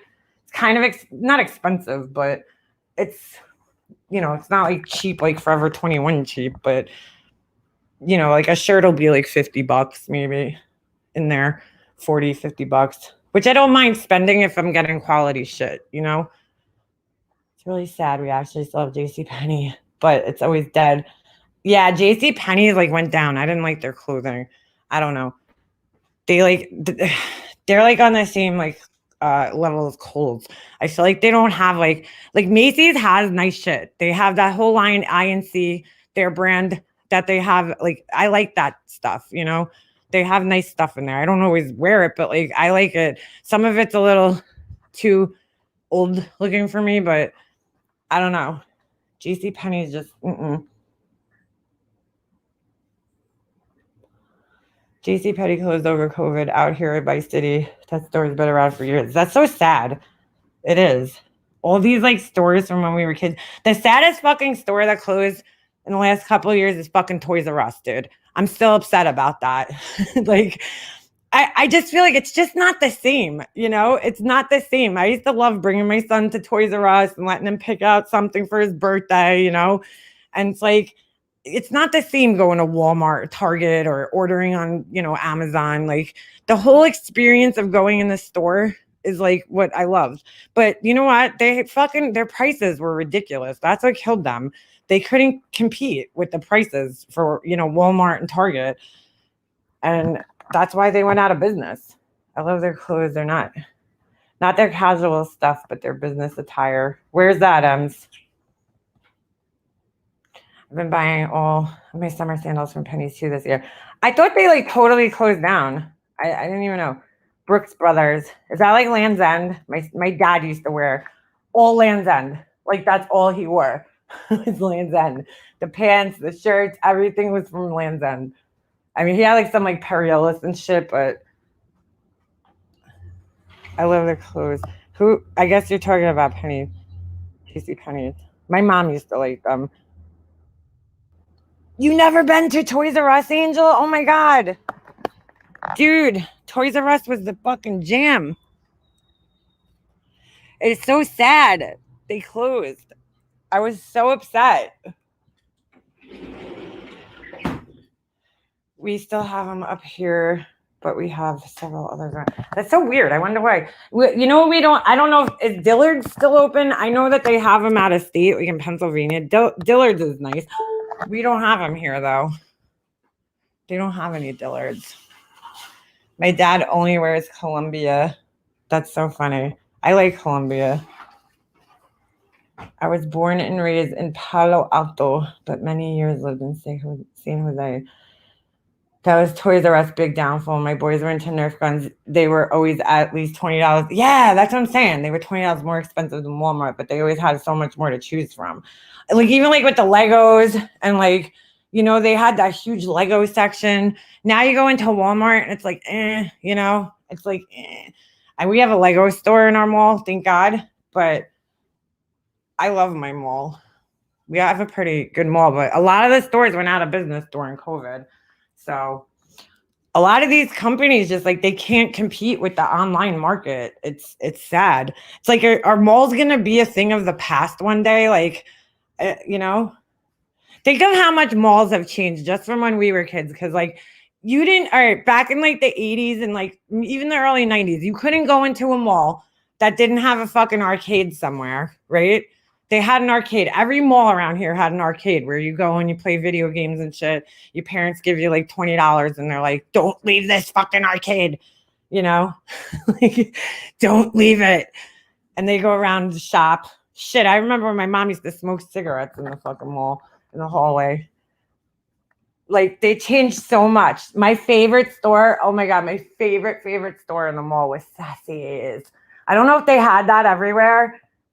When I was in like middle school, it was like, I don't know if any of the 90s kids, if you were fucking like a, you know, teenager in the 90s, do you guys remember Karopi and like all the Karopi shit that everybody used to carry? I don't know if that was just my school, but like we used to carry these little lunch boxes.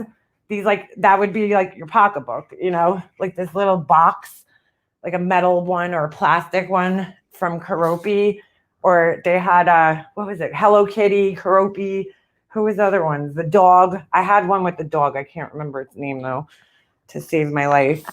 But they had the fucking coolest store. Let me see if I can find it. Let me see if there's a picture. I know I found pictures of my mall in, like, it was so cool from, like, the 80s. And somebody had a picture of Sassy's. Let me see if I can find it. It was like the coolest fucking store ever. Let's go back in time. Here it is. Oh, are these pictures or just people talking? Back in time, the Smith Haven Mall. It was like the best. Oh my God. Cavaricci's. And then my favorite store to shop in used to be VIM, the best jeans and sneakers store in America. Ah, they really don't have pictures anywhere? No. I thought I found pictures one time. Oh my God, that's the old Sam Goody. That's so fucking crazy. 15 Smith. Dude, remember Sam Goody's? Oh my God. Oh, wow, this is bringing me back. Hold on a second. Where's Alexa Alexandra? I mean, she would know these stores. She would know these pictures. Hold on. Stores used to be so different. Do you guys remember Sam Goody's? They sold all like, oh shit, where is it? They sold all the fuck, I just lost my window. Here it is. They sold all like records, I guess. Oh my God, there used to be a movie theater in the mall. I totally forgot about that. This is crazy. These are old pictures of my mall. That's fucking crazy because I remember this shit. Sam Goody's. What else? That's not Smith Haven Mall. This is the mall. Hold on. Smith Haven Mall. I'm doxing my mall. I'm doxing my mall. Oh man, that's crazy. I can't believe. Oh my God, this store was so fucking cool. I used to go in this store. It was Natural Wonders. They used to sell. Oh man, that's so funny. This guy has a picture of it. Like, how do you have a picture of this? I don't know. They had like all weird random shit in this store. Oh, this guy has a lot of old pictures. Let's see. That's a new picture. 15 pins. I don't know if it's a guy. Why am I saying a guy? It could have been. Oh shit, I remember Stearns. My mom used to shop there. Stearns. That was another department store. Stearns. Oh, Wicks and Sticks. Holy shit. Dude, there's the arcade. That was the motherfucking arcade right there. Tape. Oh no, that's Tape World. Never mind. Look at the 80s kids walking through the mall with the hair. Oh my God. Man, I remember that. Remember, like people were mall rats back in the day. They used to hang out. Like, that's what you did. You went to the mall. That's where you went and hung out, at the mall.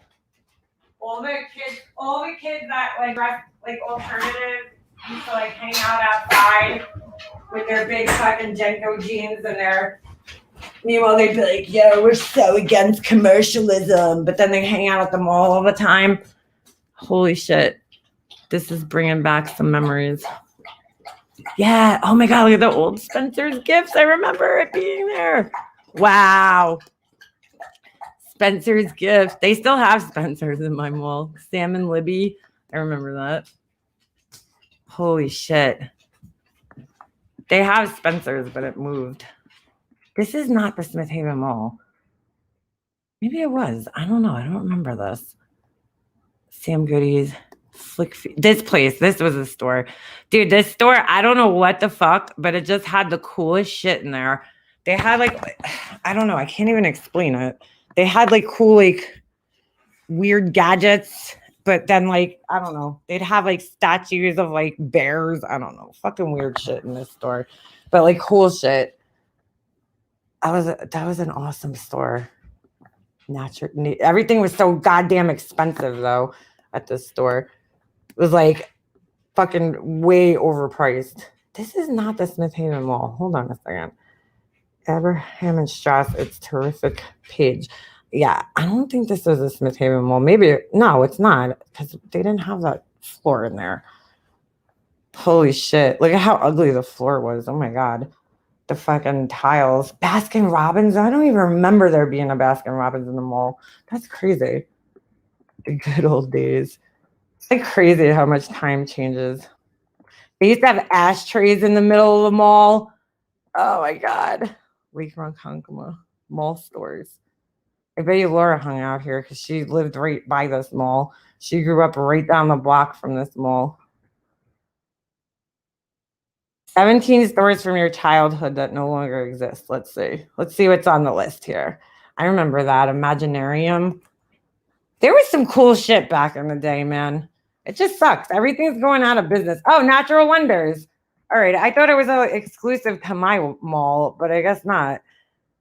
They had like weird shit in there, but it was cool to look at when you were a kid, you know? That's one store. I remember that.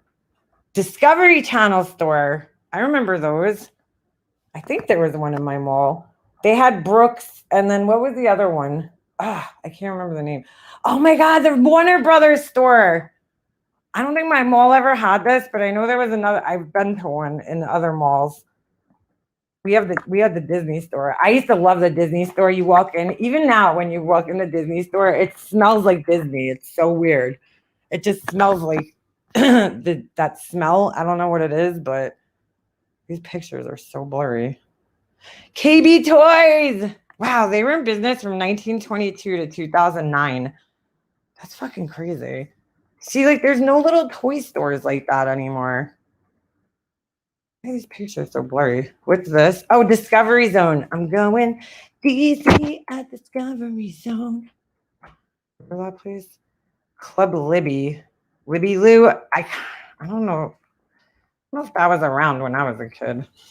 I feel like that was like newer, kind of. They used to have like the little little things. Sam Goody. That's so funny. I used to love that place. I'll never forget my cousin Nico came over my house when we were kids. I mean, I was like probably in second grade, third grade. And she brought the 2 Live Crew tape. Do you guys remember that tape? It was like the fucking worst like tape in the world. Oh, me so horny. Oh, fucking.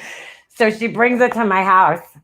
I think that is the tape that got the fucking like why they made the explicit content advisory thing. I think they were like the first ones to make that shit happen.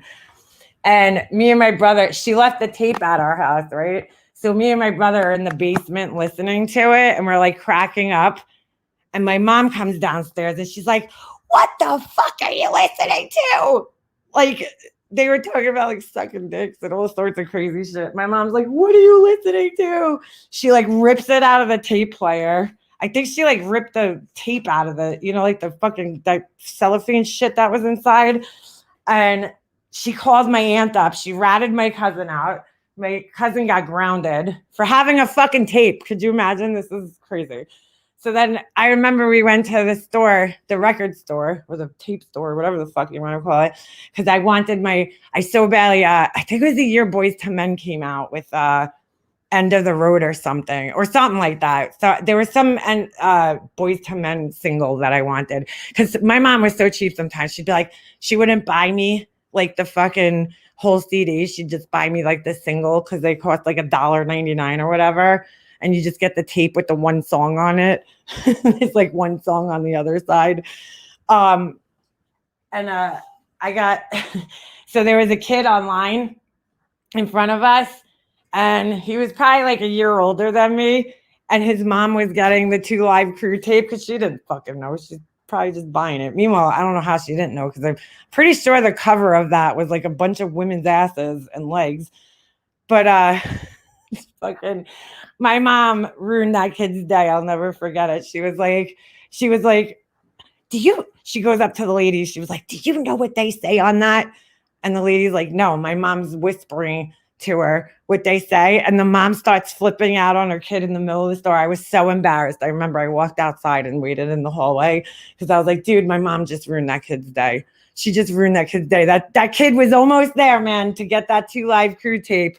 He was just about out of the store, and my mom fucked it up for him. Now imagine trying to like this day and age trying to censor your kids. Oh my God. I can't even imagine. What about the peachy mustard little folders? What is that? Oh shit. Oh man, that poor kid. He was like so close to having that fucking 2 Live Crew tape. I never had this store around Steve and Barry's, but I remember it. I've been in one, just not in my mall. Yo, that's where you got your Nautica. No, I don't know if they sold Nautica there. That's what we used to wear in high school. Zany Brainy. I don't remember this store at all.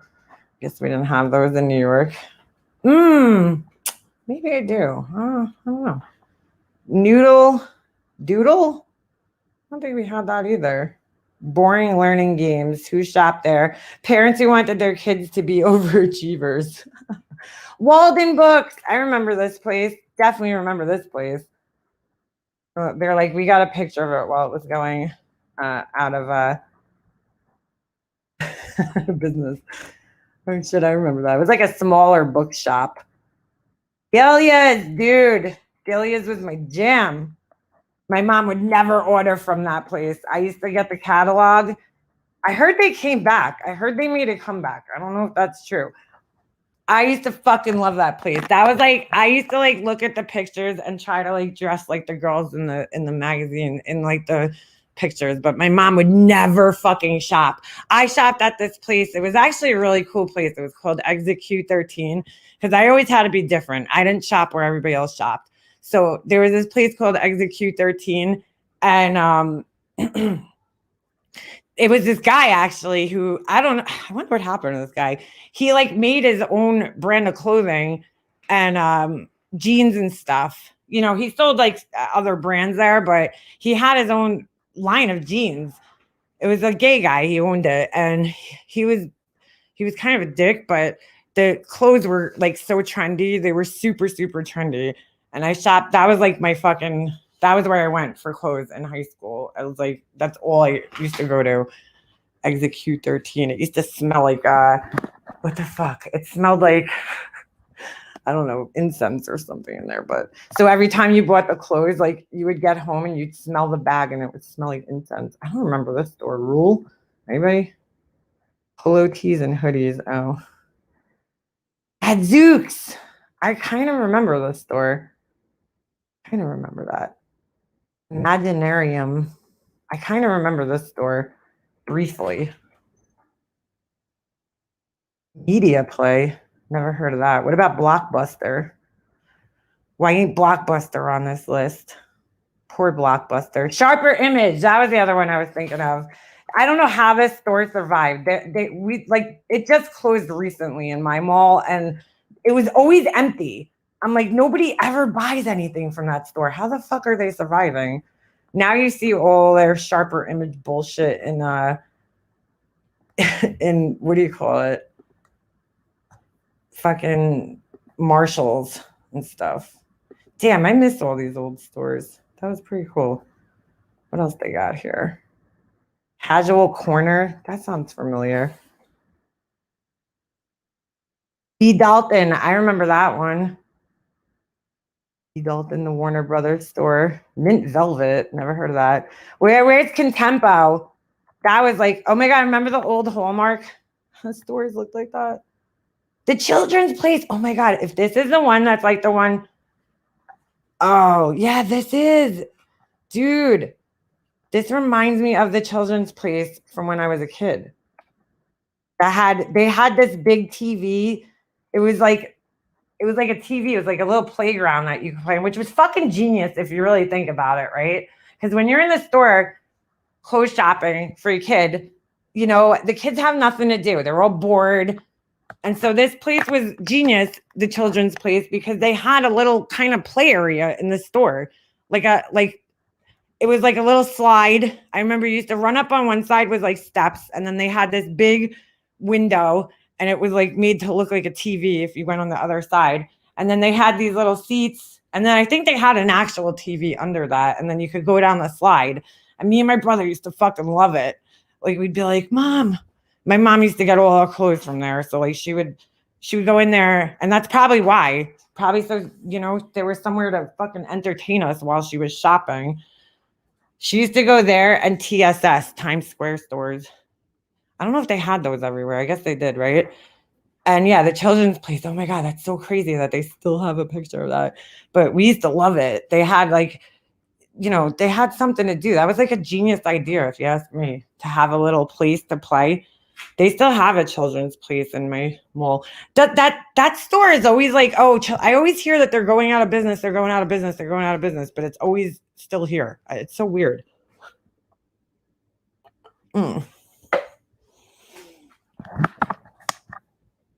Blockbusters. I still have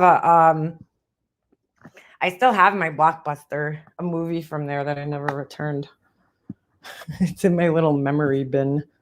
Did I ever show you guys? I know I showed you guys some of my old drawings. I don't know if I showed you guys my memory bin. I have like this one bin that just has like all random shit from like, you know, when I was in high school, whatever. Casual Corner, Chess King. These are way too old. Children's Place. The coolest thing about Children's Place was the hole at the entrance, the little tunnel that kids could crawl through to enter the store. We remember, our Chuck E. Cheese had that too. They had a big door, and then they had a little mini door that you could go in. Like, the world was so cool when we were kids. Remember, like, all the supermarkets used to have like little shopping carts for you to push around when you were a little kid. They don't even have that anymore. Contempo. Yes. There we go. What the fuck? That was weird. I used to love Contempo. Another place that my mom would never fucking buy me clothes from. I shopped there when I got a little older, but when I was young, my mom was like, I'm not paying for their clothes. My mom just hated anything that had a name brand on it. I don't know why. Kinney shoes. I remember that. Merry-go-round. We didn't have that in my mall, but I remember that store. I remember it being service merchandise. That's where my parents left me one time. My fucking parents forgot me in this store. I was like, they had like all the desks with the little fake computers and shit. And I'm sitting in there playing, like pretending I'm at like an office. And my fucking mom and dad left me. They fucking left me in the store. They literally walked out with my brother, got in the car, and fucking left me there. And I don't know how the hell they forgot me. I have my keychain thing from Dare to Rent Movies. No way. I probably still have mine too. Somewhere. I know I have a card somewhere. Corey. Oh God. Ugh. Corey. Fuck Corey. Service merchandise. I don't know what store that was. Oh, I like this. I love looking at old things, nostalgic old things. Let's see what else we got here. Learners, I remember that. What American shopping malls looked like in 1989. Let's see. Those were the D's. Those were the days. Where's the pictures? I don't see the pictures. Fuck, dude. Okay, that was weird. I guess they don't have any pictures. Oh, I hate these websites with all these stupid pop-up things. Get out of here. We ain't looking at that. Ooh, I need this thing. 20 pieces. That's pretty cool. I actually need that thing. Put your shoes in there. That's actually cool. Adidas, Vintage Mall, Mini Mall Design, Storefront, Forever 21. Sam Goody. What else we got here? Oh my God, I remember these like old pizza, the eating area. This is a really random board. What the fuck? A spirit, whatever it is. I remember that. I remember that. This is like so random. Oh my God. We used to love this store, Electronics Boutique. Every time we went to the mall, that's where my brother would go straight to fucking Electronics Boutique to get a computer game. He always went to computers. There's Contempo. That's a Contempo I remember. And Merry-Go-Round. I miss those stores. And then they had Wet Seal. That was also Contempo was like the higher, like I guess the higher end, but like yeah, it was a little bit more expensive than Wet Seal. Wet Seal was like the cheaper. Oh, so I guess Merry-Go-Round. Remember 579? Does anybody remember that store where they sold oh shit. BuzzFeed always has the good nostalgic stuff. You remember how they had 579? All the clothes were like 579. So stupid. I fucking love Sbarro's Pizza, and they went out of business in my mall. I'm so upset. Dude, Sbarro's Pizza was probably the oldest running place in the mall, food place. I was there since I was a kid, and they just closed it like a year or two ago, and I was shocked because I mean they were always busy there, but they closed it. They made good pizza. I don't care what anybody says. I don't care. 55 things only 90s teenage girls can understand. Okay, let's see. This is when I was. Oh my God, I had that exact beeper. You see the blue beeper? The green blue? I had that. That's the exact one I had. Do you guys remember, like, I don't know if everybody else had this, but when we had the beepers, you could change the case out.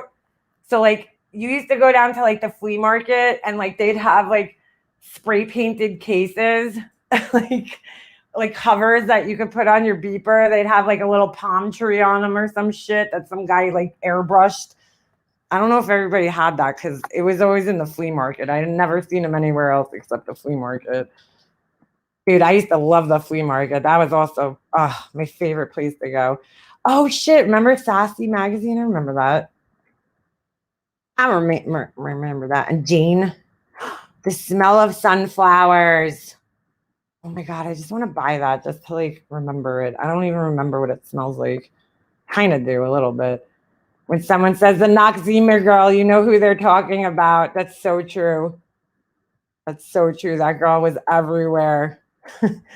Jared Leto will always be Jordan Catalano.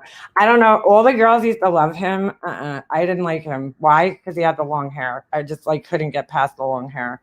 Couldn't get past the fucking long hair. I don't know. Wasn't my type. Oh my God. We're not Naturistics lip balm, Naturistics, or whatever it was called, or lip smackers at school. Yes, very much so. Had both of those. I used to hate putting my finger in the thing, but I'm still not into putting my finger. Oh my God. Remember those Wet n Wild lipsticks? They were like drug across your fucking lips so hard. They were like so hard to put on because they were always dried out. They used to have a store in the mall. It's called Essentials. And they sold all the Wet n Wild lipstick there. It's crazy. Oh my God, I remember this. Jordana, the blue lipsticks. Holy shit. Being either Team Brenda or Team Kelly. I was neither because I never watched 90210. Yes. Beeper codes. Oh shit, look. 143, I love you. I didn't know that one. Go to hell. Hello. Me and my friends, we had all codes. Like, so if we were out and like one of us was running late, we'd beep and be like, 7-Eleven. That would mean obviously meet you at 7-Eleven. And then we had 070 was this park that we used to hang out in. It was Colony Park, but if you turn it upside down. And I was so lucky because I was like the only person who was able to write my name. So, because I do 337. And if you turn it upside down, it says Lee. So I was the only one that had that of my friends. Having a ton of chokers. Laura knows what that's like. She's still rocking those fucking things. Knowing that the Fashion Club was the original Mean Girls. That was from Daria, right? I used to love that show. Sunnin. Oh my God, that shit used to turn everybody's hair orange. Panic. Panic's still popular. Yes. Kool-Aid hair dye. I never did it, but I know a bunch of my friends did. And Delia's. Delia's. I used to love this fucking place. If you look back now, it's probably like so horrible. 579, they mentioned it here. That's so funny. There was a bunch of fucking cool things, man. All the nostalgic things. I love it. Oh, that is the fucking Hallmark store from my mall. That's crazy. Hallmark store. Smith Haven Mall. I found this thing one time that they had all the old pictures from my mall, but I can't find it now. So weird. That is the Hallmark store. I think it's actually still there. It might have moved though. We still had oh no. I think the Hallmark, I think I'm thinking of that. What's the other brand of cards? American something? Oh my God. I have every episode of Daria. Get out of here. MC wanted to be clean and relaxed. Wait, what happened? Oh. Little Kelly, I walked back in and she was giving me that. I'm sorry, but I couldn't help it. Like, I wanted all the clothes out of those catalogs. Me too, Crazy Gemini. I used to like, oh my God. I wonder if we could find like an old Delia's catalog. It was cool I loved the 90s, man. We had cool shit. Good music.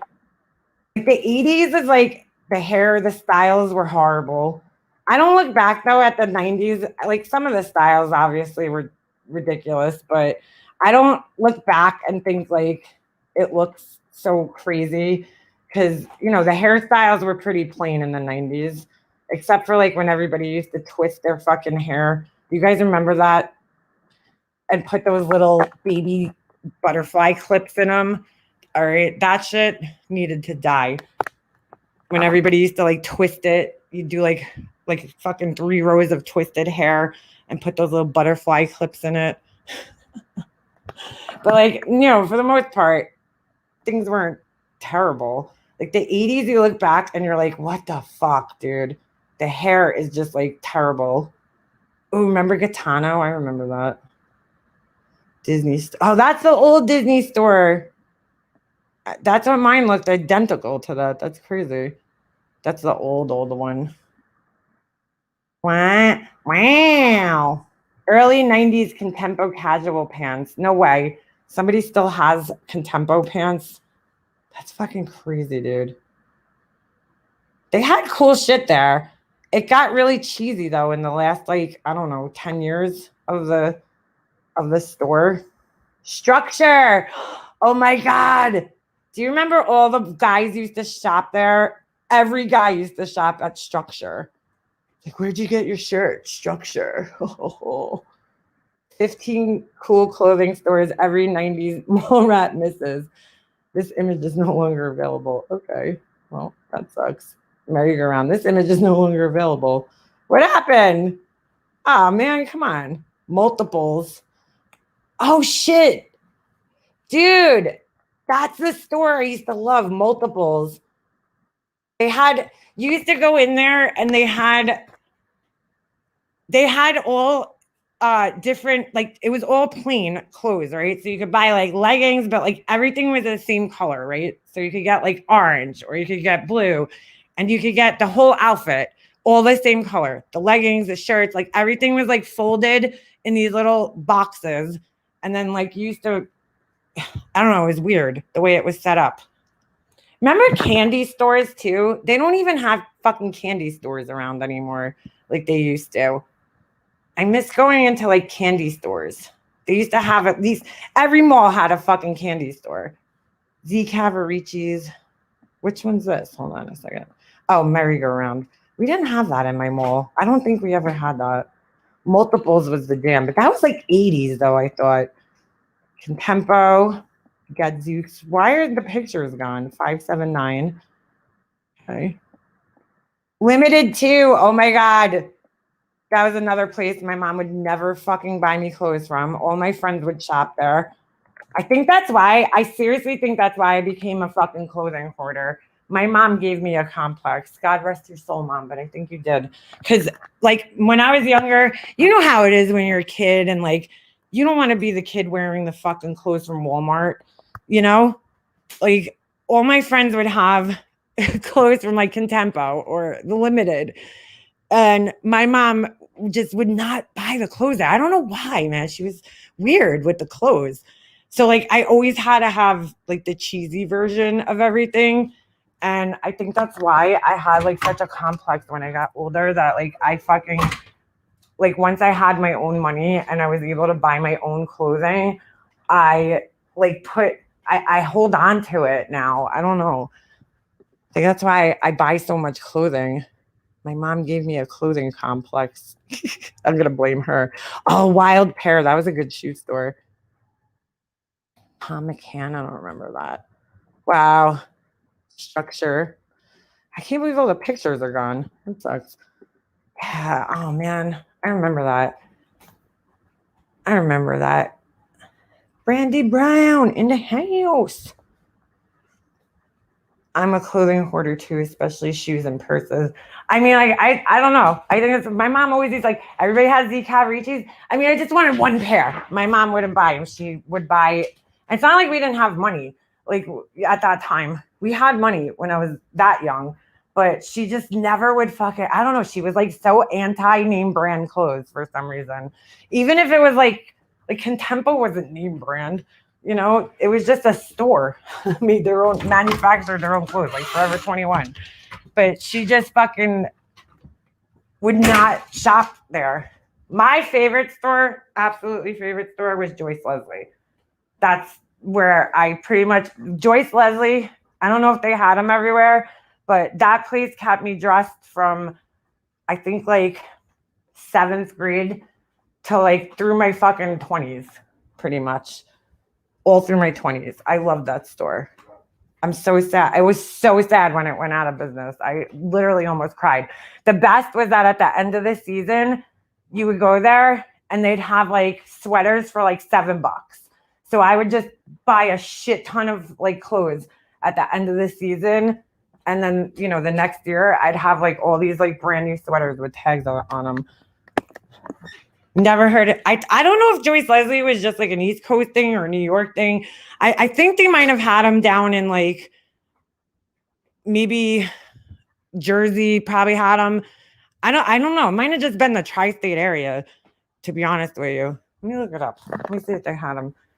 Oh man, that was a fucking rough one when that place closed. They were never in a mall though. They were always in like a like Mandy's, like Mandy's. I don't know if they have those everywhere either, but they would have Mandy's clothing sometimes in a mall, but most of the time Mandy's is like somewhere else. You know what I'm saying? Not in like a mall, a big mall.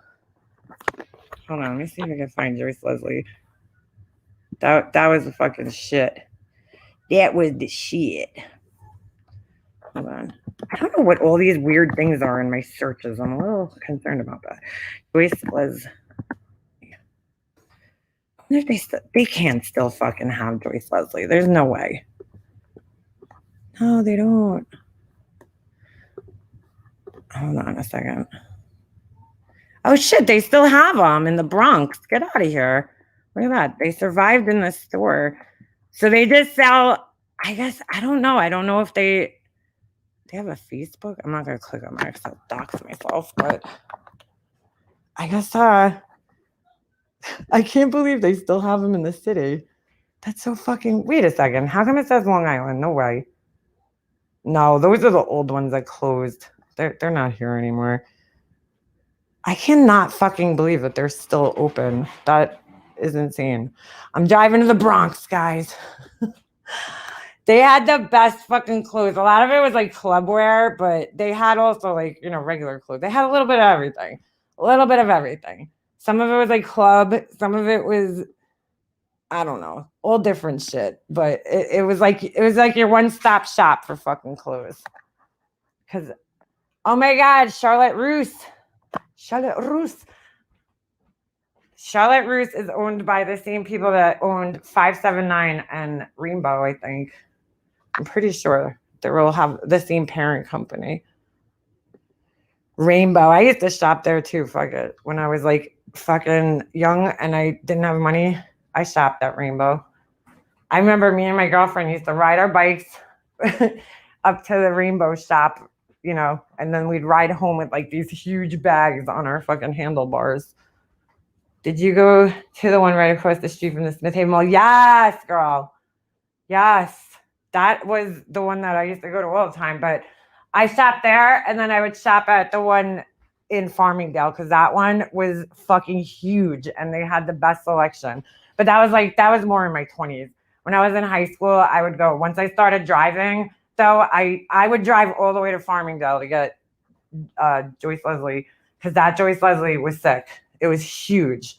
No, I don't think they have an online store. They should, though. They had their own like brand. Like they had their own clothing. They sold other brands and shit too, but they had their own, like Forever 21. Like they had their own brand. I'm surprised they didn't go nationwide. I can't believe there's still stores open. I thought all of them closed.